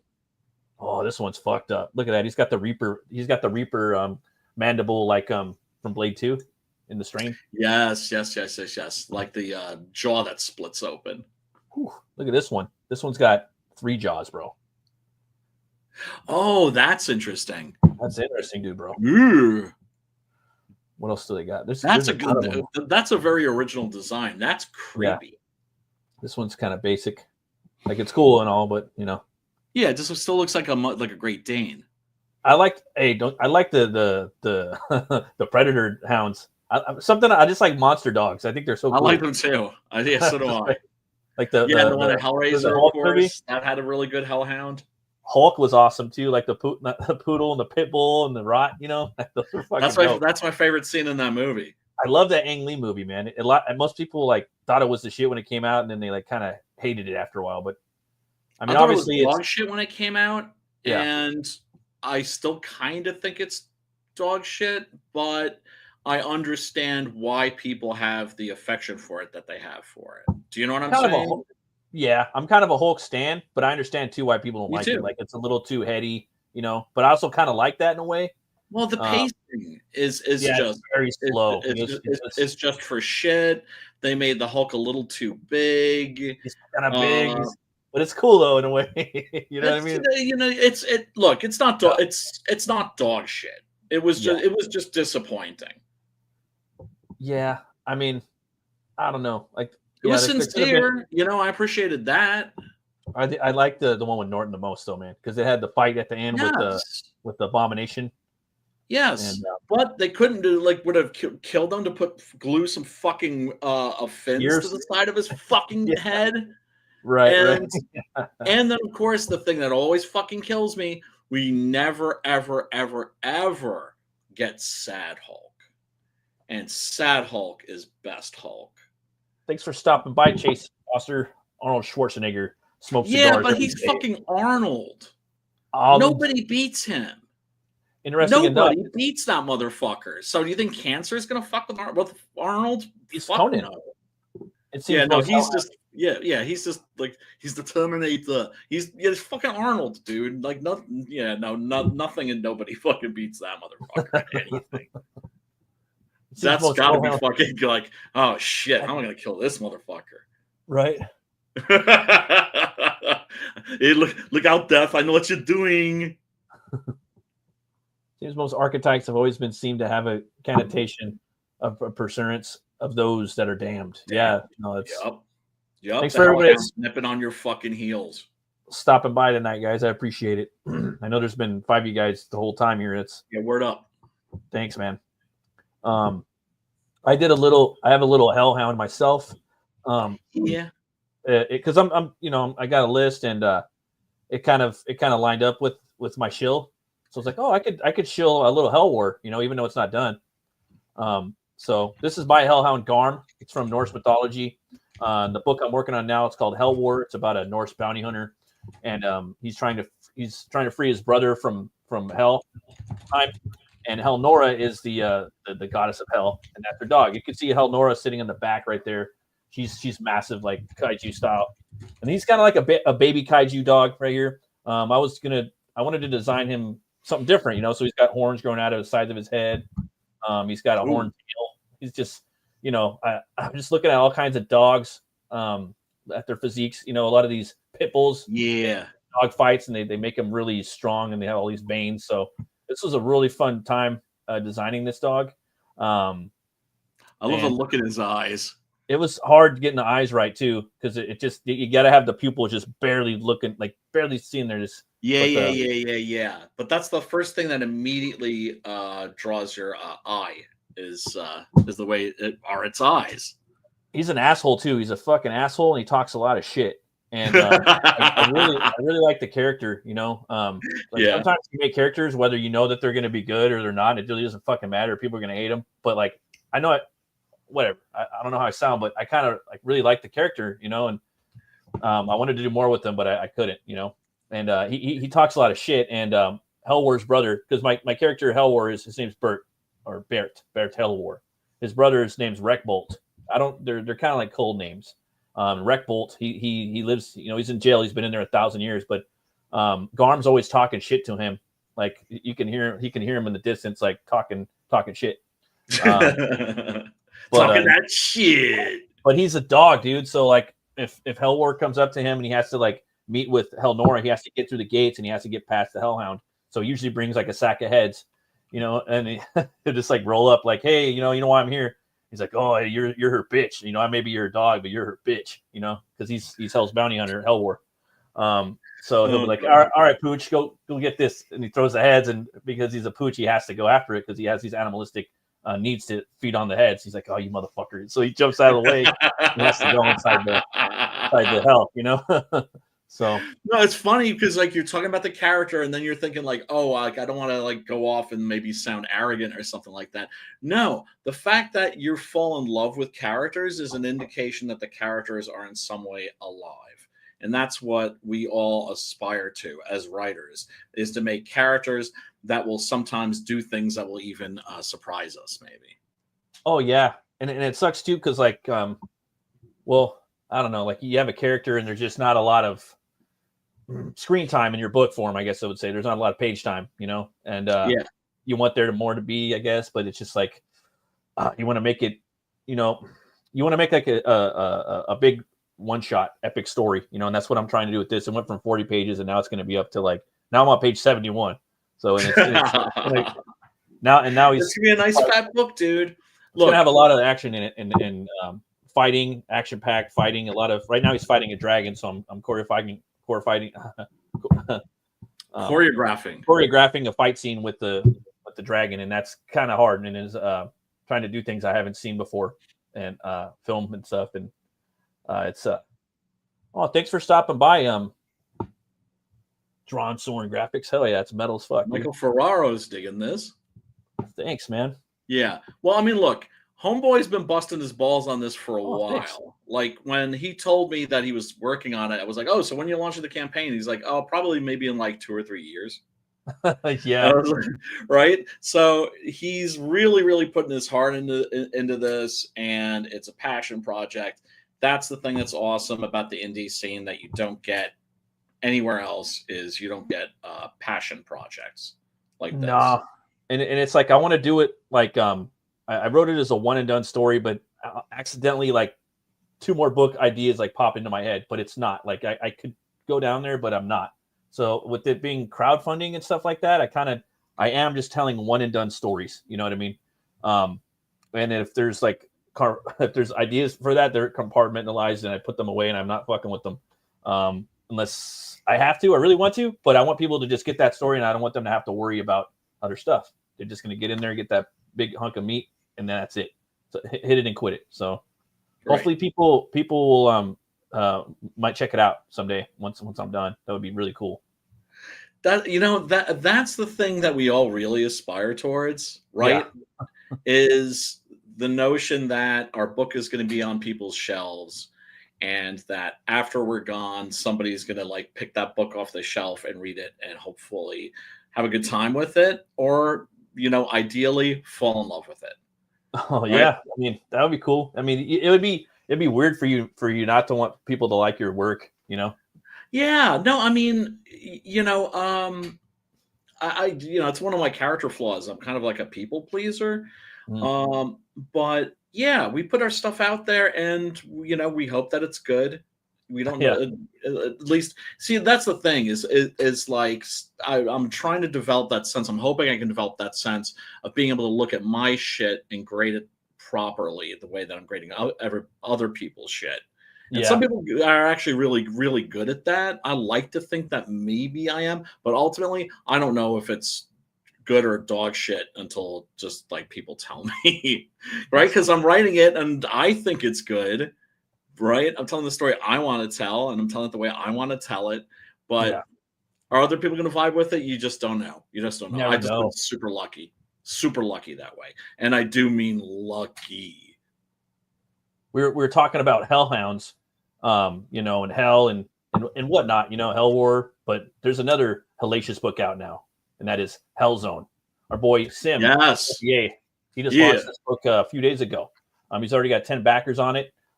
He's about a quarter of the way there. We were also talking about hit it and quit it, one and done stories, and that's exactly what this is. We were talking about it the other day. Actually, last Saturday, I was saying, you know what, dude, this reminds me of Event Horizon and what was the other movie I said? The Doom movie. And Doom, if it were good. And that's exactly what exactly what he said it was. And here's a little trailer for you guys to check out. It's a good one and done, hit it and quit it. Sim, he always over delivers, and he always does deliver his books. He really does. His books are very action packed with fighting, gunplay, all the cool shit. His book Blood Hunt was one of my favorite books. Excuse me. In the crowdfunding scene. You know how Cat Williams did this routine about weed? He said weed has this thing in it. It's called fuck it. Yeah. Right. Sim's comics have this thing in it called fuck yeah. Check this out. A mysterious ship, a distress signal, a salvage team, demons. Welcome to Hell Zone. From deep space we journey on the chilling cold. A signal breaks the silence of fading strolls. Scarlet morning lights flashing past the foremothing spell. The derelict floats wild in a million swell. Oh, that's so fucking great. Dude's got reamed in the fucking teleporter. Quiet as a tomb. All's whisper secrets wrapped in gory gloom. Boots echo through the corridors, search for sight. I stay in the shadow, searching for the fight. In the shadow, find no sign of light. To search for signals and to through the endless night. feeling might. Teams looking ready for the fight. Welcome to the Hell Zone, graceful ride. Big guns with it, there's no place to hide. Symphony of chaos, all collide in this twisted, haunted mental tide. So that's pretty awesome trailer. Pretty fucking metal. Yeah, boy. Yeah, boy. Badass cover right there by Sim. Cool looking characters too, by the way. This is something he's been working on for a few years. It's a 68-page sci-fi humor action-packed one-shot book from the original idea by Sim and Aaron Calamari. Calamari, he hasn't been around for a while. He wrote a lot of books and created a lot of comic books in this crowdfunding comic scene, or this bubble that we're in, years past. I've done some reviews on him on this channel. His name is agonizingly familiar, but I can't like what books did he do? He did I forgot the name of it, man. I think he 5 years of this shit, dude. Yeah, no, I hear you. On it's this one.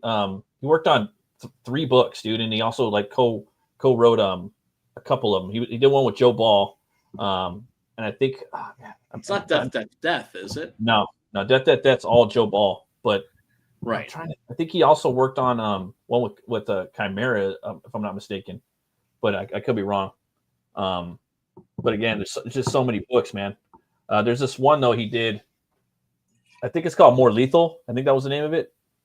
I'm pretty sure it's More Lethal. That was the one he did with Joe Ball. It was dope. Okay. I mean, that's the thing. It's just like when you see Tank Ferret show up, I'm just like, cool. It'd be great seeing like more people coming back. Yeah. Right. That's what I like about the idea of like the art contests and shit like that. It's just like when those motherfuckers come back, it's not like we're gonna give them the fucking side eye for not being here for a while, right? Oh yeah, no. Pick up from where we left off. We got and Preston, of course. This they make it hard, man. Like both the covers are really cool, equally as good.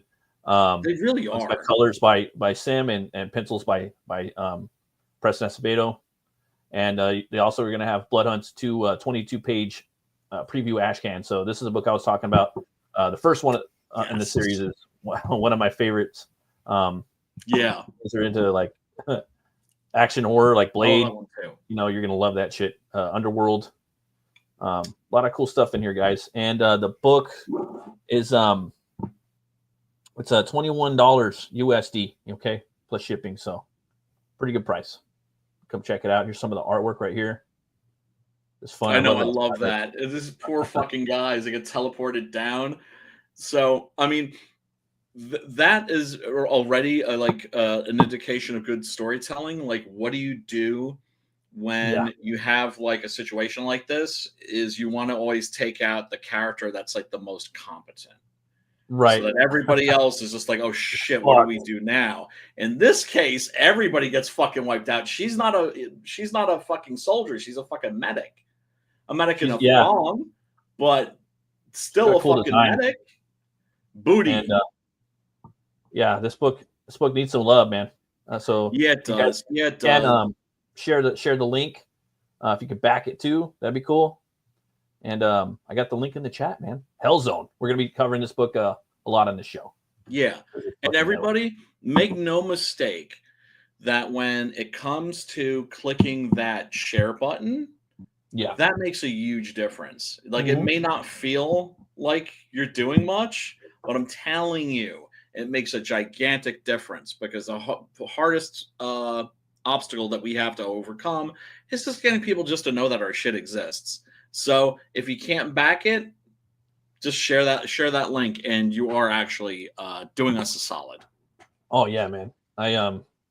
Yeah, definitely. Especially now with like the way Twitter is, I look at like posts, they just get, not even mine. Mine always get, even back when I had more subs or followers or whatever, like they just get lost. Like, and I don't know how it is, even if you're paying for the check mark or what, but I don't know if it's getting boosted out there like it claims, but sharing it really helps. I know that much.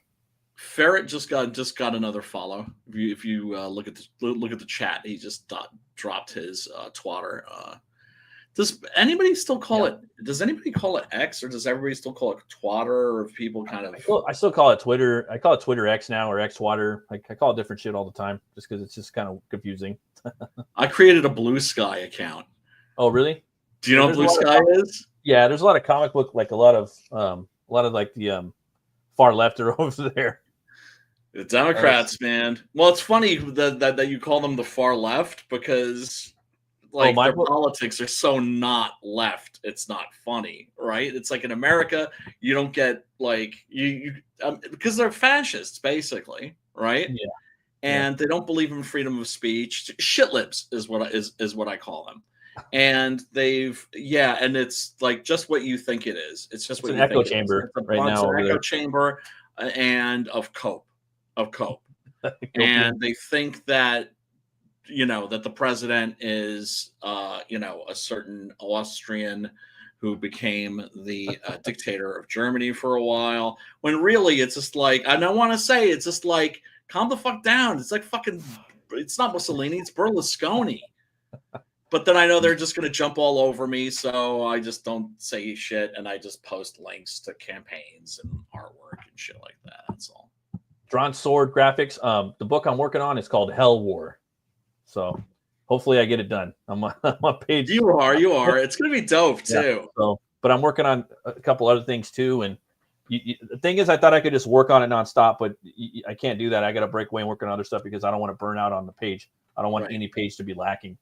Right. And there is burnout. You can experience burnout if you work on the one. Personally, for me, it can happen. Oh yeah. No, burnout is fucking real. Is fucking real.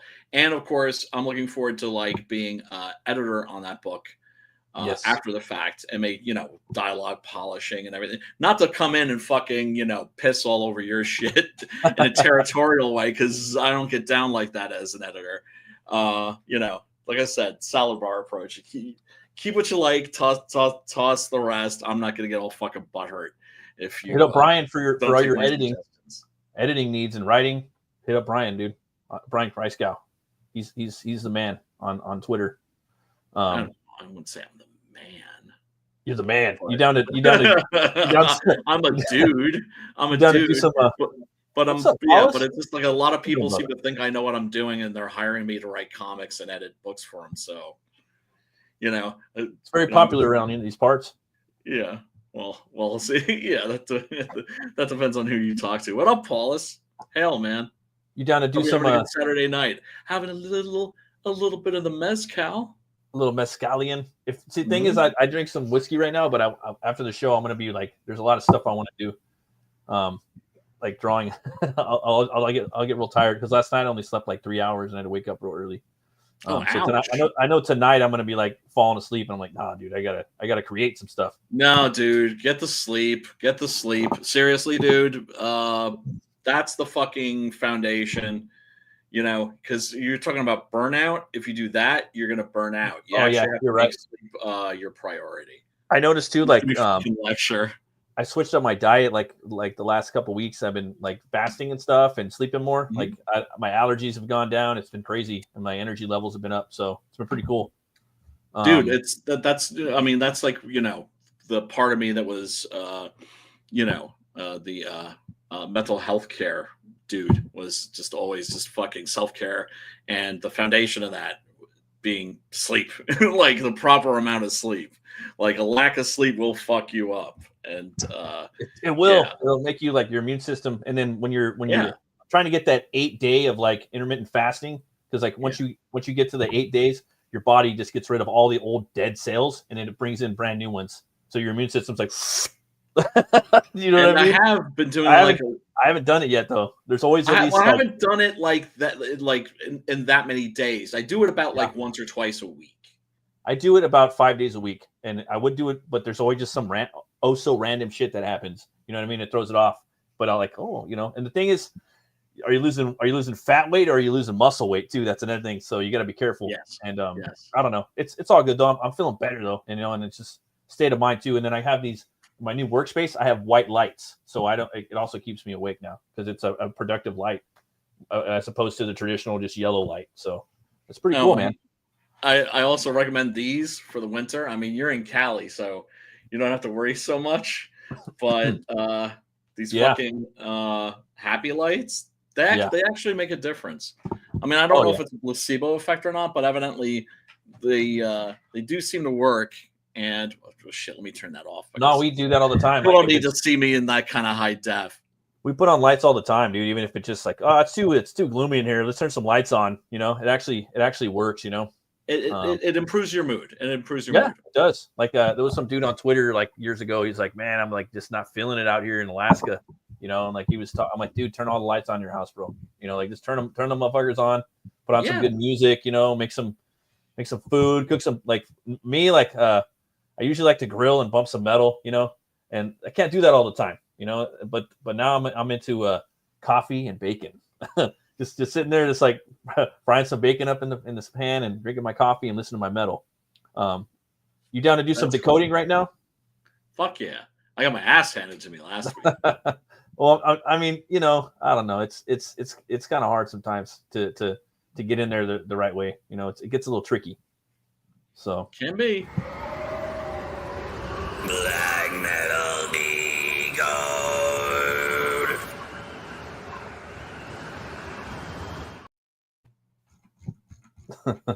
This one's kind of hard, you know, and I was like, I was on the fence about it, but I was like, yeah, fuck it, I'm gonna go with it. You know what I mean?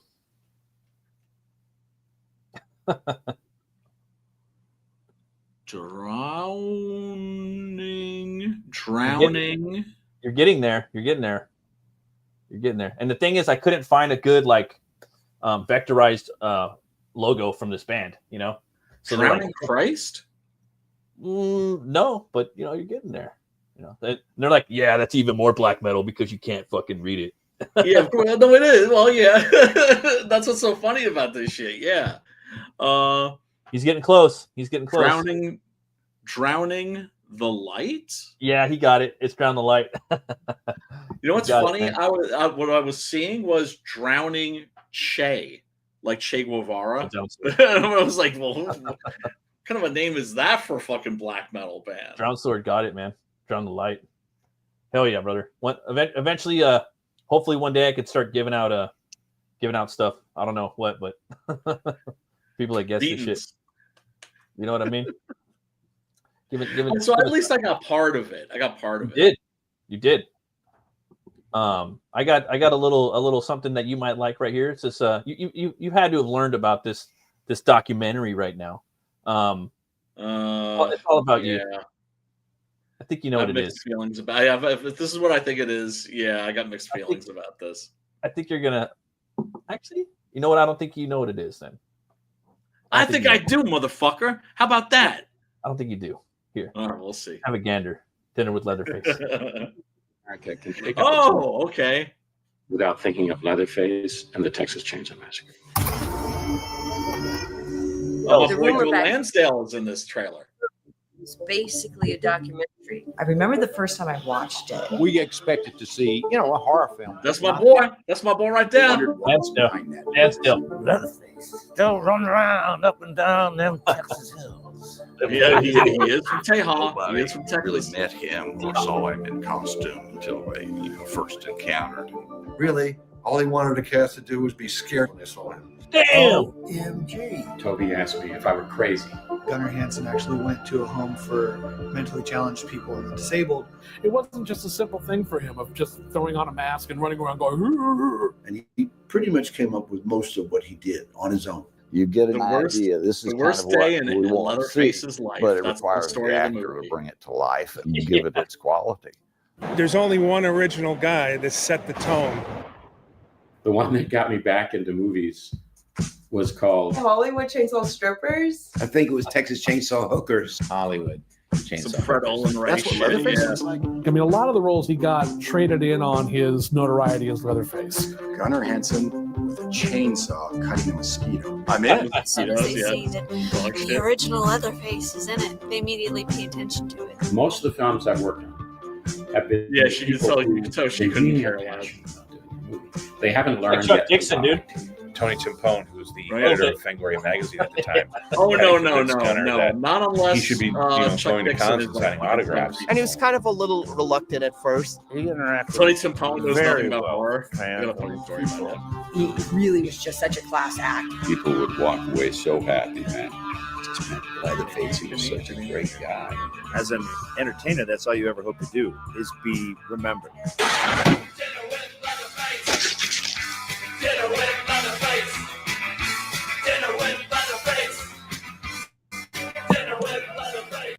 I'd buy that for $5. He was a staple. He was a staple at horror conventions. And I never talked to him. Evidently, really sweet guy. He was actually a poet. Yeah. And Squigglies, Tree Shoots, Blood Vessels. I don't know, Paul. Probably either or. It's open to interpretation, I would say. Right. Whatever your mind. For Viscera, me, right. Viscera. For me, I would say it's trees and branches and roots. That's me. That's what I see a lot of time with the Squiggles. Personally. Yes. Right.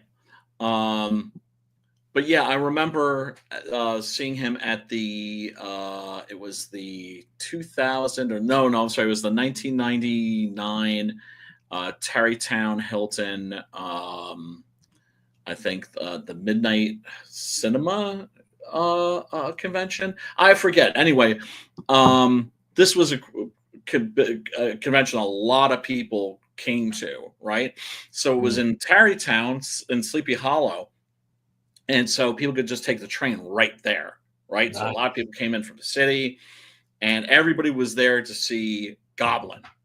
Oh, okay. Because Goblin had just reformed and they had done the score to Nohosano, which was Sleepless, which was a new Dario Argento movie, right? Shit. And I don't think people were excited about a new Argento movie because he'd done so much dog shit. He was in his dog shit phase. And well into his dog shit phase. But everybody was psyched because holy shit, Goblin. Hell yeah.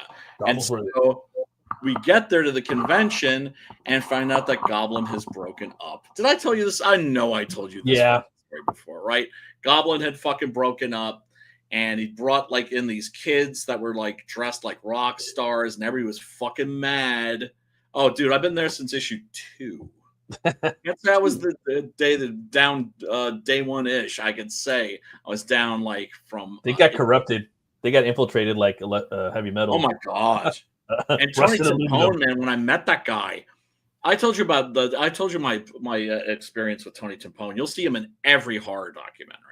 Guy doesn't know shit about horror movies. I had like a mutual friend that introduced us, and at a party they were hosting. Right, this is like back in the goth years, and they were just like, "Oh, dude, like I gotta introduce you to Anthony. I mean, you know, you're like the horror guy. He's like the Fangoria editor."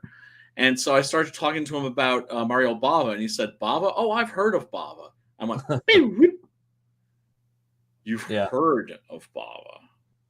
And suddenly he realized he was cold busted. He was cold busted, and excused himself and got the fuck out of there. And then I mentioned that story on Alt Out Horror and discovered a lot of other people had the exact same fucking experience with this guy. Oh, he didn't know what. Yeah. So I mean, I'm not trying to dunk on him or anything. Shame like him. that. It was just funny. I horror shamed this guy. He was a producer, right? I horror shamed him. Yeah. Well, it was just he wasn't into horror, right? Yeah, that's cool. I think that if you're the editor of a magazine, you should kind of be into.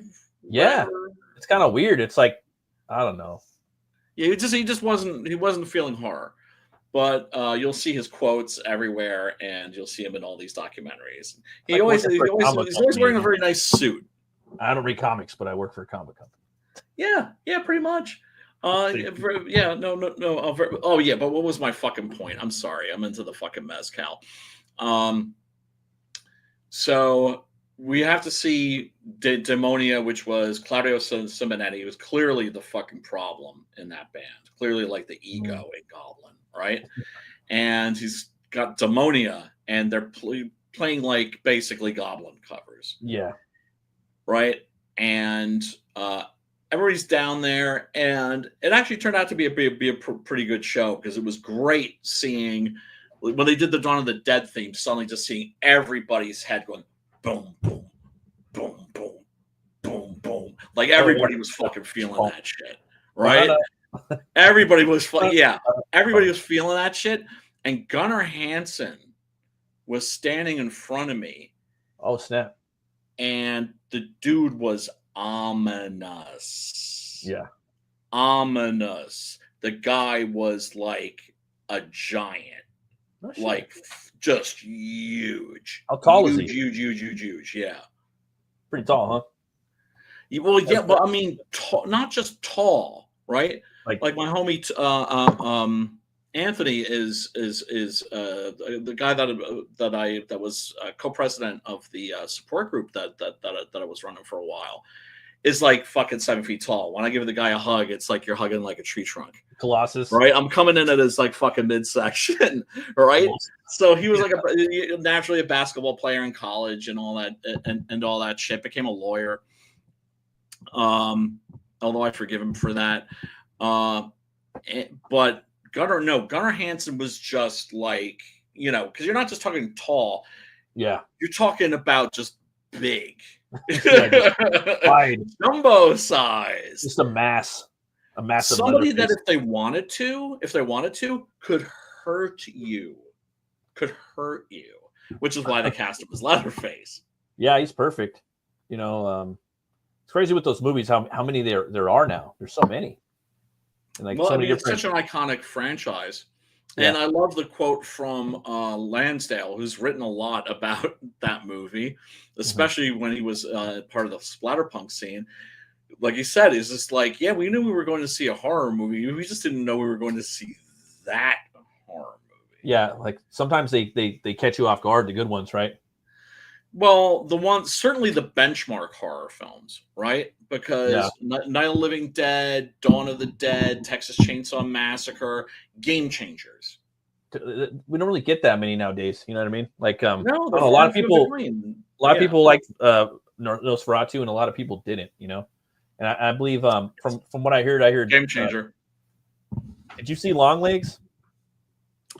Yes, overrated but good. Okay, because they both have that like Doom. I call it like dread. I call it dread metal, dread horror. Yes, which is what horror is supposed to be about. Yeah, the presence of the villain or the entity or whatnot. It doesn't have to show its face all the time. You just have to know that it's there. No, did you see Deus Irae yet? You MFer. That's another thing, man. Like I gotta watch movies and stuff. There's so many movies like I gotta check out. I'm going to do a video on that. I think I'm going to start dropping like 10, 15-minute little videos, horror on streaming shit, right? Oh, yeah. And that's one of the ones I really can't, like, that's the first one I'm going to do because it's not getting the attention that it deserves. There's a dude on TikTok I follow. Try to find it anywhere other than Screambox. You're not going to find it. Yeah, there's a dude on TikTok I follow that does that. It's like the Horror Movie Dave or something like that. He just has like all these fucking movies, And it's cool because like they put you on the dope shit, Yeah, I mean that's the thing. It's just there's so much of it. Yeah. And the thing that's cool about the old shit is you can talk to guys like me, and we can help you with the old shit. Get you directly to like the dope shit, where you're watching nothing but the dope shit if that's what you want, right? That's what I'm looking for, man. Like I'm usually just trying to go back, because I feel like a lot of like.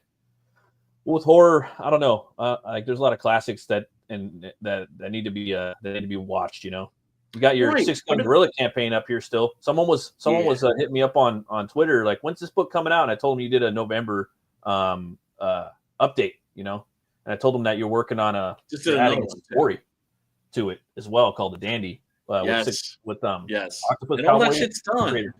I'm just waiting for the fucking colors. Yeah. I'm just waiting for the colors. Once the colors come in, then we go to the letters. I've already written the lettering scripts. Oh yeah, the ghetto lettering you're talking? Yeah. And so book is done, and the book is going to be like 2 years late. So mea culpa. The thing I always like when I get a late book is extra pages. So there's going to be an extra 12-page story introducing a character from the expanded Six Gun Gorilla universe called the Dandy. Art by Jason Orpheus. Yeah, he's another killer. For those of you that don't know, Orpheus, he did the Octopus Cowboy. Really great artist. He's got that old school, like I would say, like kind of like 70s, 80s, style that we like. And you ask for a cult peacemaker, and he gives you a fucking cult peacemaker. Yeah, he does his research, right? That's actually one of the reasons why I hired him for this job, was because of his period accuracy. Yeah, I knew that nothing was going to be off, and I wasn't going to have to go through and be like, "Oh, can you change this? Can you change that?" At a certain point, you give up, right? Damn. But yeah, I'm somewhat of a stickler for historical accuracy, just because when I notice historical inaccuracy, it takes me out of the story. I realize not everybody's going to notice these little details. I notice these details. You will, though. Chuck, and who did I learn this habit from? Fucking Chuck Dixon, an interview I read with them when I was in high school. I'm kind of the same way too. Like whenever I'm writing something, I do a little deep dive. Even when I was even in music, man, when I was playing in metal bands, there would be topics that I want to really explore, and I would do research on them. Like sleep deprivation, it's fun, sundowning, it's fun. and you know what I mean, astral projection, and we would do historical songs, and I would do deep dives on Japan and Attila the Hun and Vlad the Impaler and the Narmer, the first ruler of Egypt, and things like that. History is very metal. If you go through history, you'll notice there's a lot of fucking metal shit out there. What's the Bible? Oh, thank you. Oh, it's just the Bible. Oh my God. So, Book of Enoch. Metal! Book of Enoch. Oh, we don't get much more metal than the Book of Enoch. But that's not the Bible. That's the Apocrypha, technically. True. But yeah, we are going to deliver a quality book. We're going to deliver a beautiful book. The support of the people that have supported me thus far, I don't take a single one of those people for granted. Our backers are the people that literally help us make our dreams come true. And some of us are actually loyal to those people. Imagine that. And want to give them their dollar's worth. And you are going to get your damn dollar's worth. There's multiple different covers. I'm not big on the alternates, but like for instance, this is going to have a campaign exclusive cover. Oh yeah, by Dillard. Dillard right there. I think that's Dillard's best piece too. I think for sure. I think it's his best piece too. What's up, Dillard? How you doing? No, isn't that, man? I wish there was a feature on this mic where I could just like the Dillard setting where I could just click it and just have like a deep, sexy, crisp sounding voice like Dillard. What's up, Phil? What up, Phil? What's going on, brother, man? So yeah, you guys are almost done with this, and you're going to be shipping this off in a few months. Yeah, man. Been waiting for those colors, but they should be arriving soon. Right now, it's looking like March or April. And this is your 7th campaign, right? Yes. So you've delivered on all of my campaigns. And that's the thing too, is I'm going to take a financial hit with this one. Yeah, you are. The thing, 100%. You gotta play the fucking long game. Yep, exactly. And if people, in other words, it's just like, yeah, you can take the fucking money and run. And this is like an extension of a campaign I made about 10 grand on IGG. I shut that shit down because fuck IGG. Yeah. And I figured, you know what? We need to get behind Luke and fundmycomic.com, which interestingly enough are currently under attack by certain people. Who would have thunk? Yeah, now the gay ops are starting in earnest.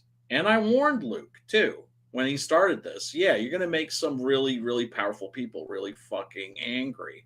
He didn't give a fuck. and I thought he was going to fail.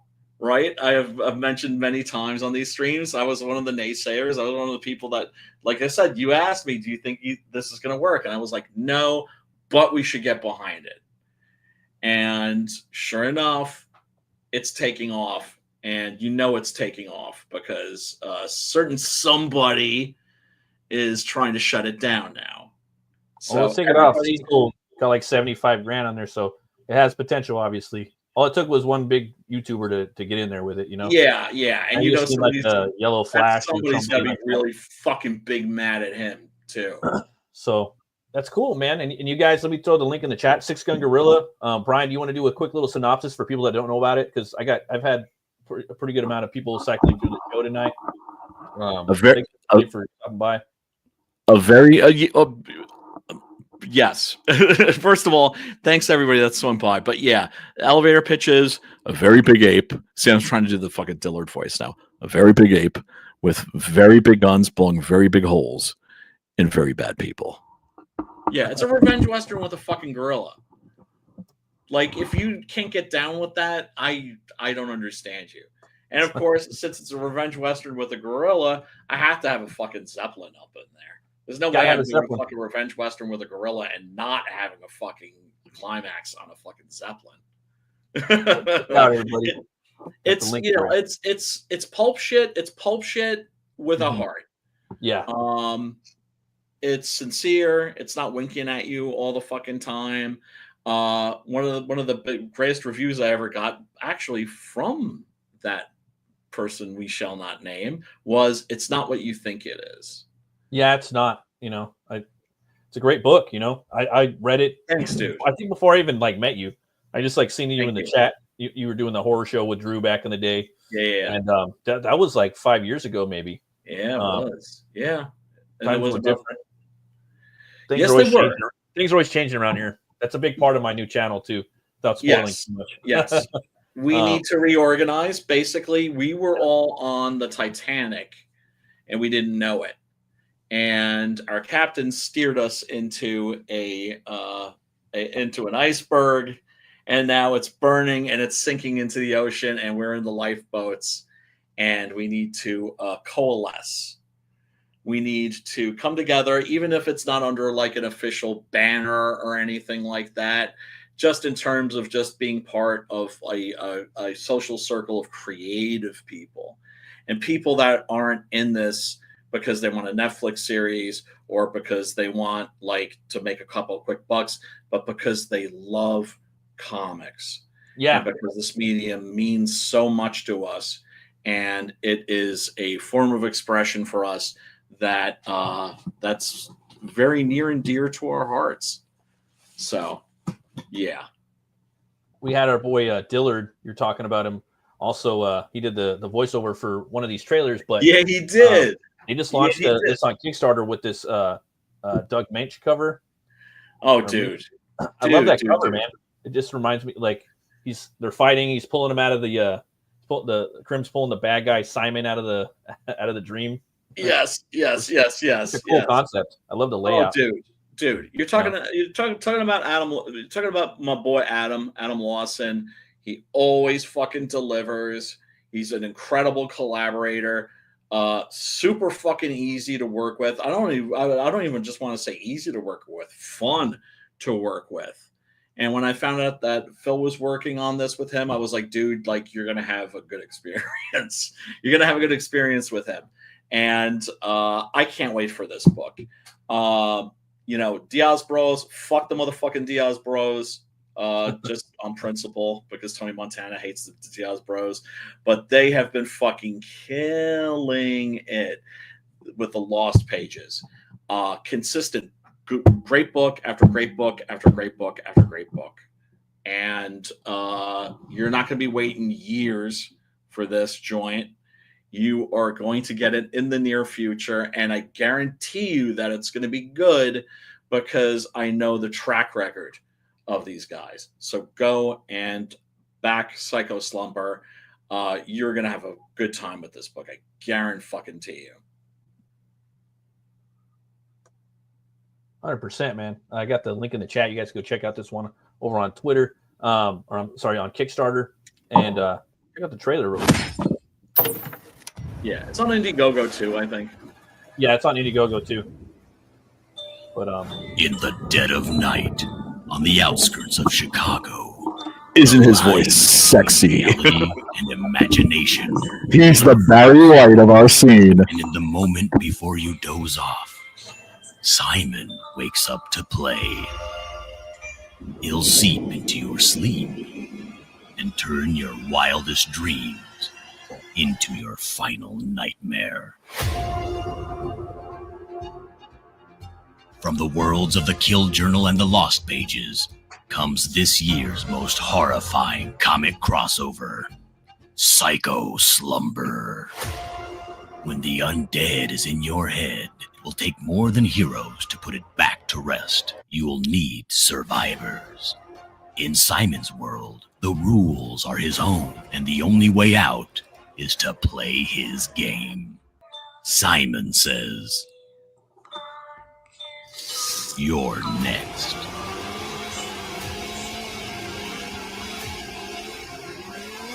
Awesome. Now you see what I'm getting from this. What I'm predicting is Dream Warriors. Yeah. Ain't It gonna reminds me of that. dream no more. Yeah, which is all the good perfect. shit. Which is perfect for a character like Crimstone. And it's funny because I remember like there were all these characters that Phil was really proud of, and he didn't know which characters were going to take off, right? Yeah. And he was just like, "Oh yeah, I think you're really gonna like this one." And like the Masquerade, he's like, "I think like that's gonna be your favorite." And I really did. I enjoyed that character. I enjoyed them all, but for some reason, Crimstone, this character that I really was the least interested in, right? Because it's a very 90s kind of a character, very much not my type of thing. Mm-hmm.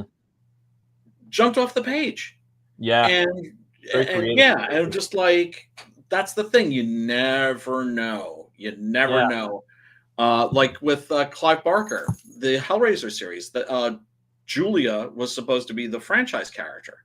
Pinhead was just this fucking guy in the background.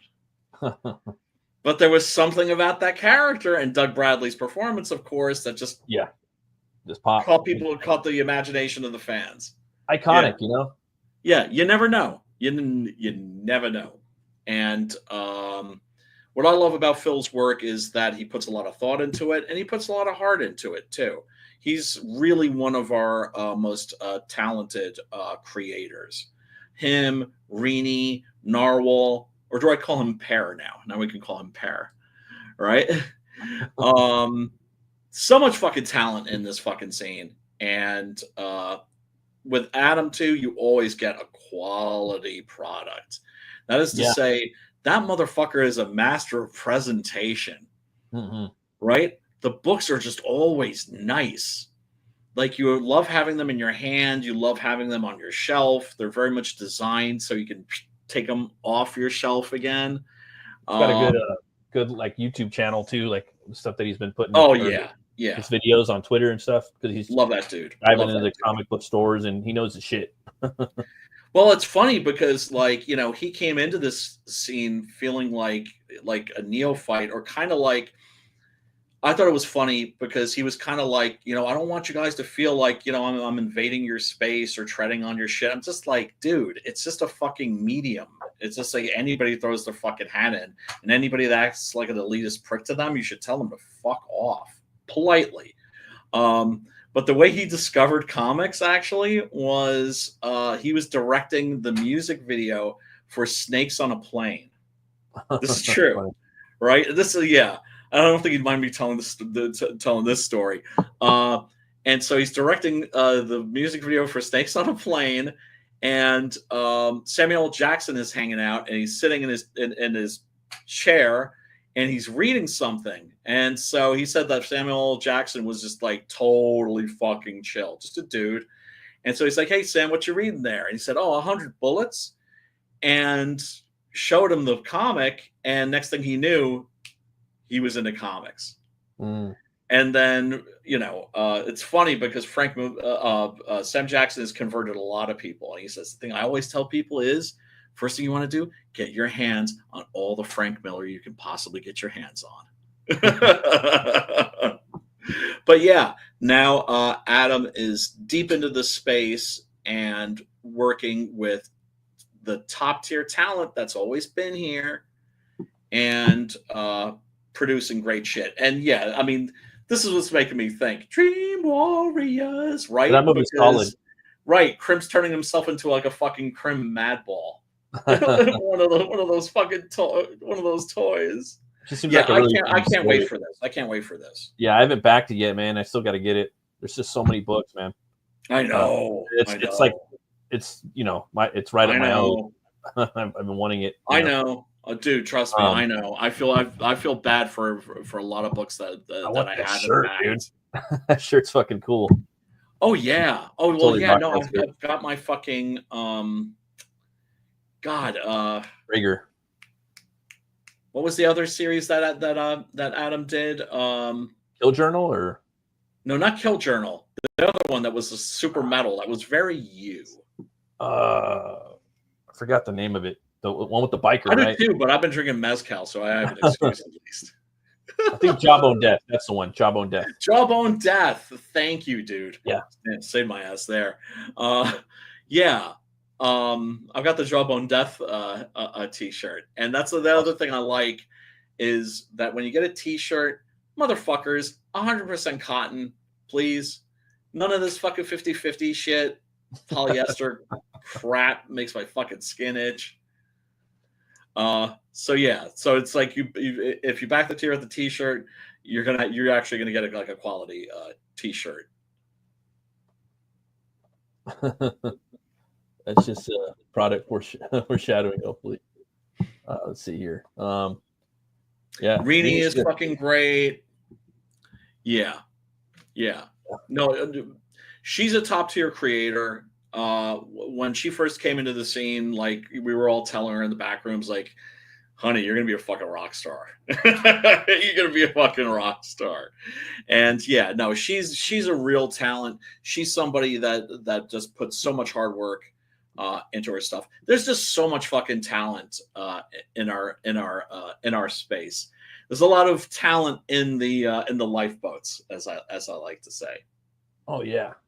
And you guys go check out Psycho Slumber. I got the Kickstarter link right there. It's a cool cover. I mean, there's also the Willis cover is awesome too. It'd be hard for me to pick. Oh God, yeah. I really like this one though by Doug Mink. Fantastic. I just like the composition a lot. So. Oh, it's great. It's great. It's great. And that's the thing too. That's a cool thing to do with variants. Make them campaign exclusives. And Phil, if you're still in the chat, if you want to come on and talk about the book whenever, just shoot me a DM. You're probably gonna have to follow my new account though. That's right. Yeah, homeboy shit got hacked. Yeah, my shit got hacked on Monday, so all my everybody's they're all gone. Yeah. And I put in a what is it, a report? Nothing's gonna happen either. So that shit's gone. Bye. Was that ego stroking Phil a little too much there? Should I talk some shit about him to like maybe bring him back down to earth if I was like blowing too much smoke up his ass? Sometimes you got to do that, Like my kid, like she wants one thing, and like, okay, we'll let her. She can choose what we're gonna eat, or Well, that's the thing. Like, I'm gonna pick here, It's like, look, it's like I've told the women in my life, right? It's like, babe. Because it's like you give your lady a compliment and they're wondering if you're just being nice. I'm just like, no, it's always a real compliment, right? It's the same thing. It's just like, if I don't like your shit, I'm not gonna fucking talk about it. No, I know. Yeah, it's and the ones you got to sing the praises for the good stuff too. You really do. 656, holy fucking shit. Fucking Sentinel, still my favorite book. I haven't talked to those guys in a minute. I'm waiting for the new Mary Boys 3 Mary Boys, fucking Von Klaus with fucking Monster MD, fucking over delivered on that one. Yeah, no, it's mad crazy fucking a talent. Way more than there is in the fucking mainstream. I'll tell you that. Totally, dude. Jesus Christ. And there's the mainstream's full of people that just don't care. There's gonna be more people coming in too, and gotta be around for them. You know, for they need help with stuff as much as you can. I know I'm going to be doing this show without a doubt. Saturday nights. Got to have my show just to kind of talk about books and metal and movies and comics stuff. And my bullshit. You know, the dope shit, the cool shit. Let people know what's going on. You know, about the comics. Ultimately, it's always going to go back to comics, though. You know. Well, I mean, look. Your format's fucking awesome. I think it's totally worthy of fucking stealing and just fucking copying mercilessly, people. I highly recommend that you rip them off because it's just like shill streams are just boring. Yeah, and people don't want to watch the fact that it's that way. And the thing is, you want to fucking show people shit. You have to show people shit, but you got to keep it moving, I guess. But there's just simply no other way. You have to show the books, and then you have to tweet them out and things like that. You know. Like I said, people share those fucking links because it takes you like a second to do it, and it actually like if you think like it doesn't make a big difference, you're wrong. It actually does make a big difference. So it's a way that you can support indie comics, right? Even if there's comics that are out by. And you know what? Fuck all this like tribalist shit. You know what I mean? It's like this person's on that side, this person on that side. Yeah, it doesn't matter. Let's just let fucking people be aware of what's out there and back whatever they want. Yeah.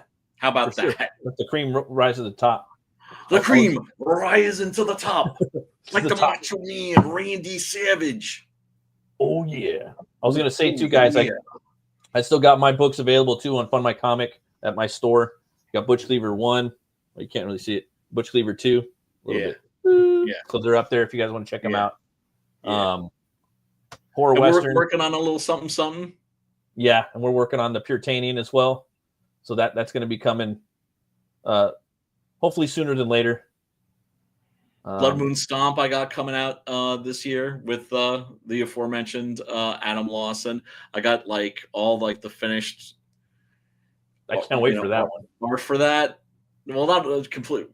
And yeah, I mean, I was nervous whether that was going to be like a good comic or not, and now I can like say, like honestly, it's going to be awesome. That it's really that people are really going to enjoy it. Yeah. For those of you guys, with Maxi, with Maxi Diallo, he's good, dude. Phenomenal, dude. Phenomenal. You know, Adam wasn't sure. He was thinking of maybe about a different artist just to mix it up. Not that he had a bad experience with Maxi, but I just kept cool to work with. I kept lobbying for him because he had done that Kill Journal story that I wrote, and he made it better. And those are the kind of artists that you're looking for when you're a writer. People that aren't going to do your shit justice, they're actually going to take it up a fucking notch. Oh yeah, can't say no to that.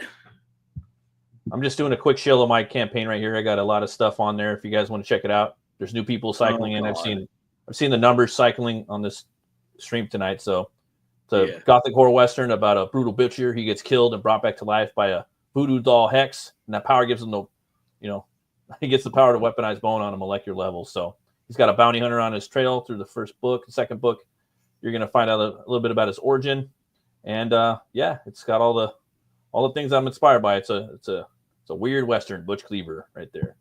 And, there's a lot of like Sam Raimi in definitely there. Sam Raimi, a lot of film, Cronenberg, like got the gore from like,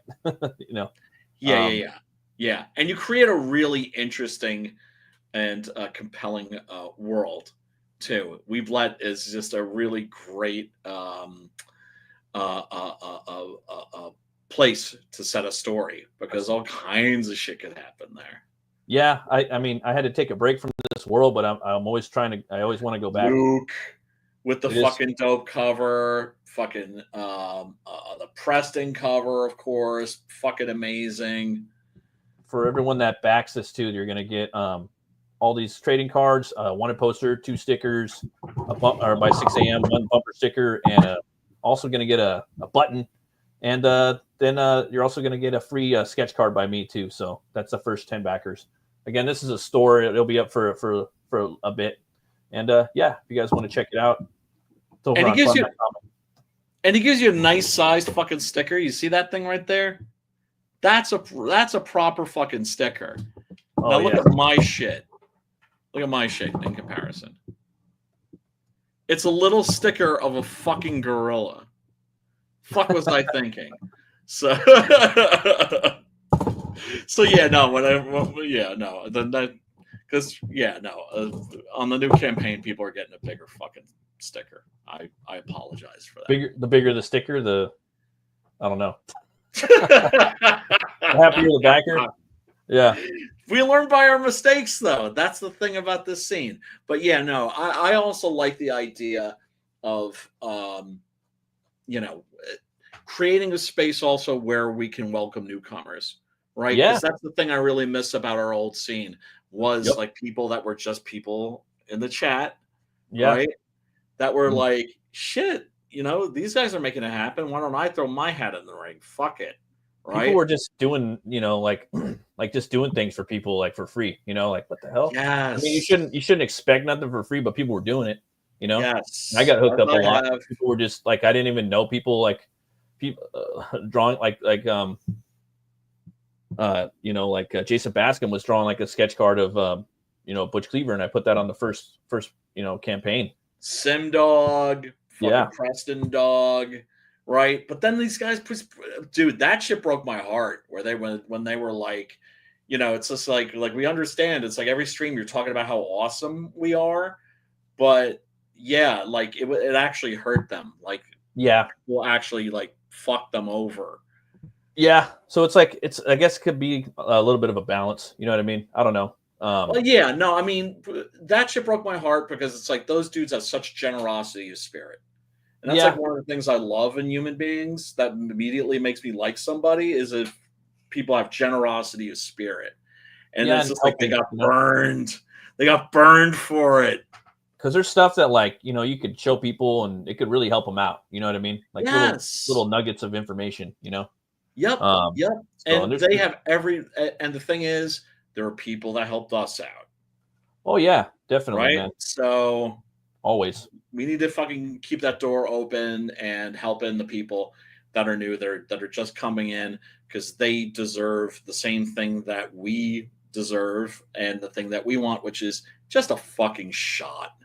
Yeah. No, it was just a fucking shot, right? A lot of big energy, like when I got here. It was really it was a cool time, and I think we'll recreate it. Right? Yeah. We always knew that the scene that we were part of, which shall not be mentioned, was temporary. Right? Yeah. That something was going to happen. And it was, to me, always a question of, well, what comes after? Right? Because now we've all met each other. We know each other. Yeah. It's been years. So everybody's shown their true face because you can only keep a mask on for so long. It's crazy how many people like I met over the past 5 years. It really puts things in perspective. Like when you get your account taken away, and I'm just like trying to go back and follow everybody, and some people are still here and some people are gone and some people aren't even on Twitter anymore, I know. But it's just like I met I networked with a lot of people, it's a ton of people, cool, and I'm really proud, like, of a lot of the stuff I got to do, and I got to do a lot of cool shit. And onward and upward, the cream will rise to the top, and we're gonna plan on doing more stuff, deliver, helping people out as much as I can. Yes. No, I'm very much about that, and I feel bad because I feel like I haven't given back enough. That's why I always envied Sim and Preston. Like, Preston would drop a cover, somebody needed to get across the finish line. Somebody whose campaign was just almost there, but not quite. Boom. Sim would fucking drop the fucking sketch cards. Right? And it's just like, I'm a writer. What the fuck am I going to do? You never know, man. Like, write you an essay? Writers. Well, no, you could help edit their book, Well, that's a problem too. Like, a lot of people think that they got this fucking like book that, you gotta do a bunch of books. You got to draw. That's why when I edit books, usually I don't ask for money, right? Because I feel bad taking cash, and I'm just like, do me a solid sometime if you get a chance to do me a solid, or pay it forward, right? Somebody that's coming in through the door, do them a solid. Oh, And thanks, you Mike. I just keep a appreciate it, fucking man. positive, creative energy, just always fucking cooking. I know how it is, man. Oh, thanks, Michael. Couple Cheers. weeks back, I had a couple of drinks too, and I blacked out. I don't even fucking remember. I think I went on someone's ice cream and was talking about shit. Shit happens sometimes. I don't normally drink, but when I do, Yeah, that's what I do. No, so it's usually shit happens sometimes.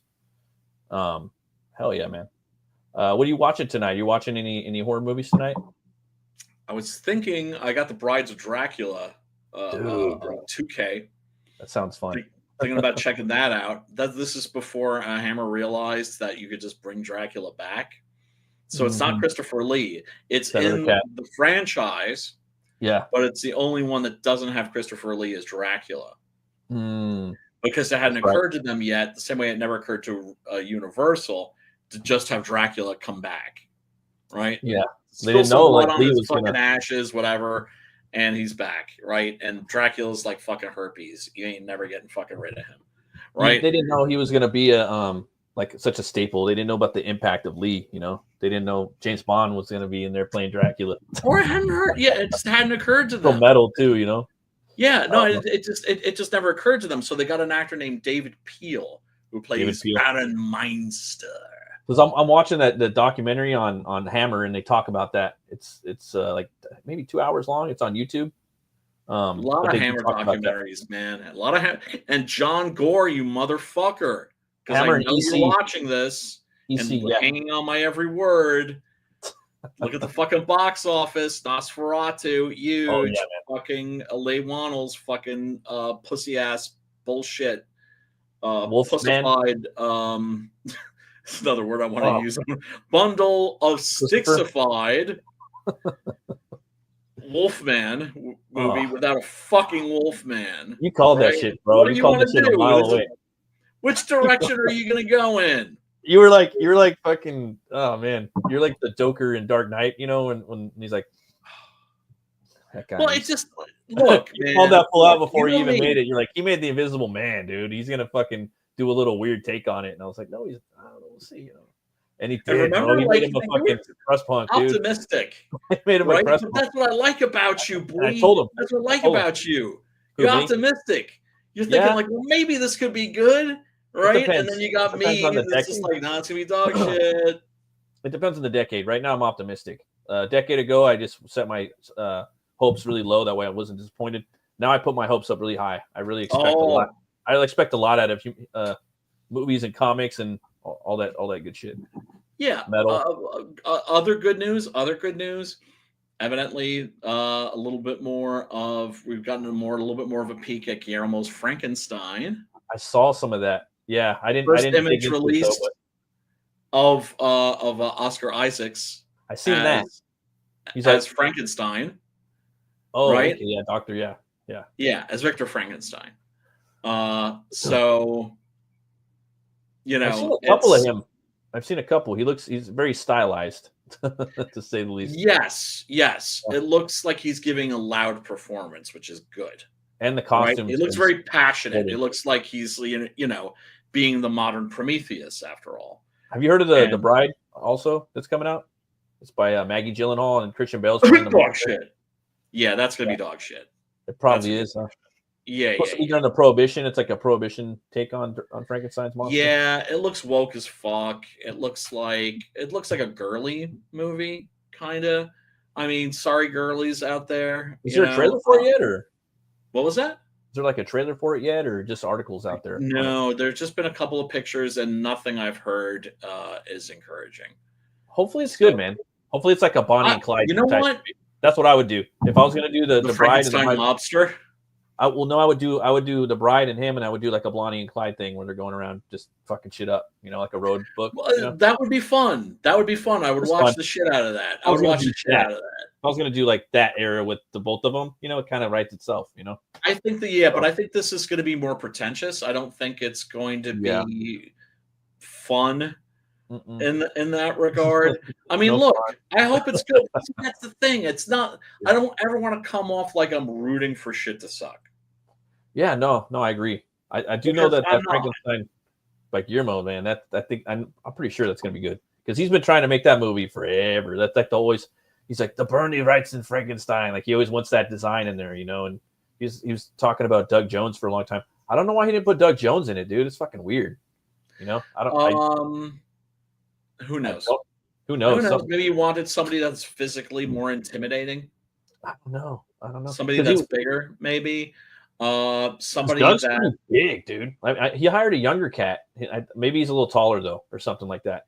But I mean, and just also can do it. You know, he looks like Frankenstein from Bernie Wright's Frankenstein. You know, he could do, dude. But also remember that Guillermo's like an art house horror director first. Yeah. At least that's how he started out. That's the genre that he started out in, right?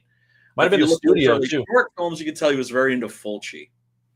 Yeah. Shit. Yeah. But it could be that he was looking for a special quality, right? Yeah. It's like when directors are talking about when they're looking for Superman, right?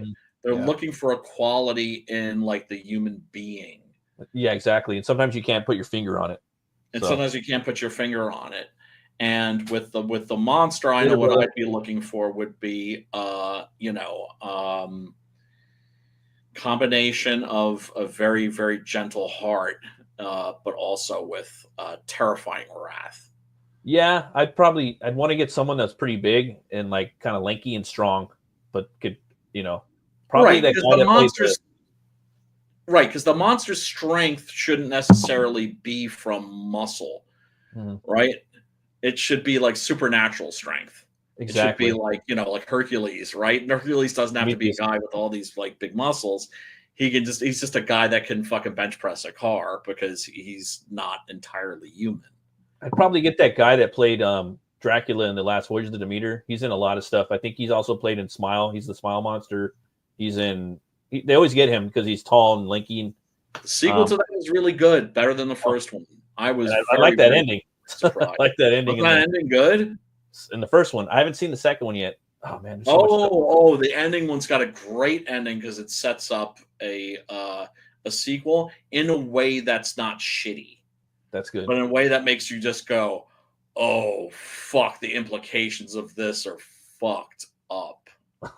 I really like the first Smile almost felt like the original Terrifier in the sense that you look back on the original Terrifier now and you can see it was sort of like an audition for Terrifier 2. Yeah, and Smile 2 felt like an audition. Like now the original Smile feels like an audition for like the second one. Yeah, so much lore and scope and world building. Yeah, where it's better. It's better than the original, right? And that's what you always hope for in a sequel, and what you so rarely get. You're just kind of hoping that it's okay, at least that it doesn't suck. Oh yeah, for sure, man. Well, shit, man, I'm probably gonna shut her down now. I guess. Jesus, fuck, man. Thanks for coming on, Brian. I really appreciate it. Thanks for having me, brother, man. Hanging out with you, man. It's been a fucked up week, so it was cool. Touch a base with you. We will rebuild. Yeah. Well, can you stick after the stream for a couple seconds before I bounce? No, fuck you. Okay.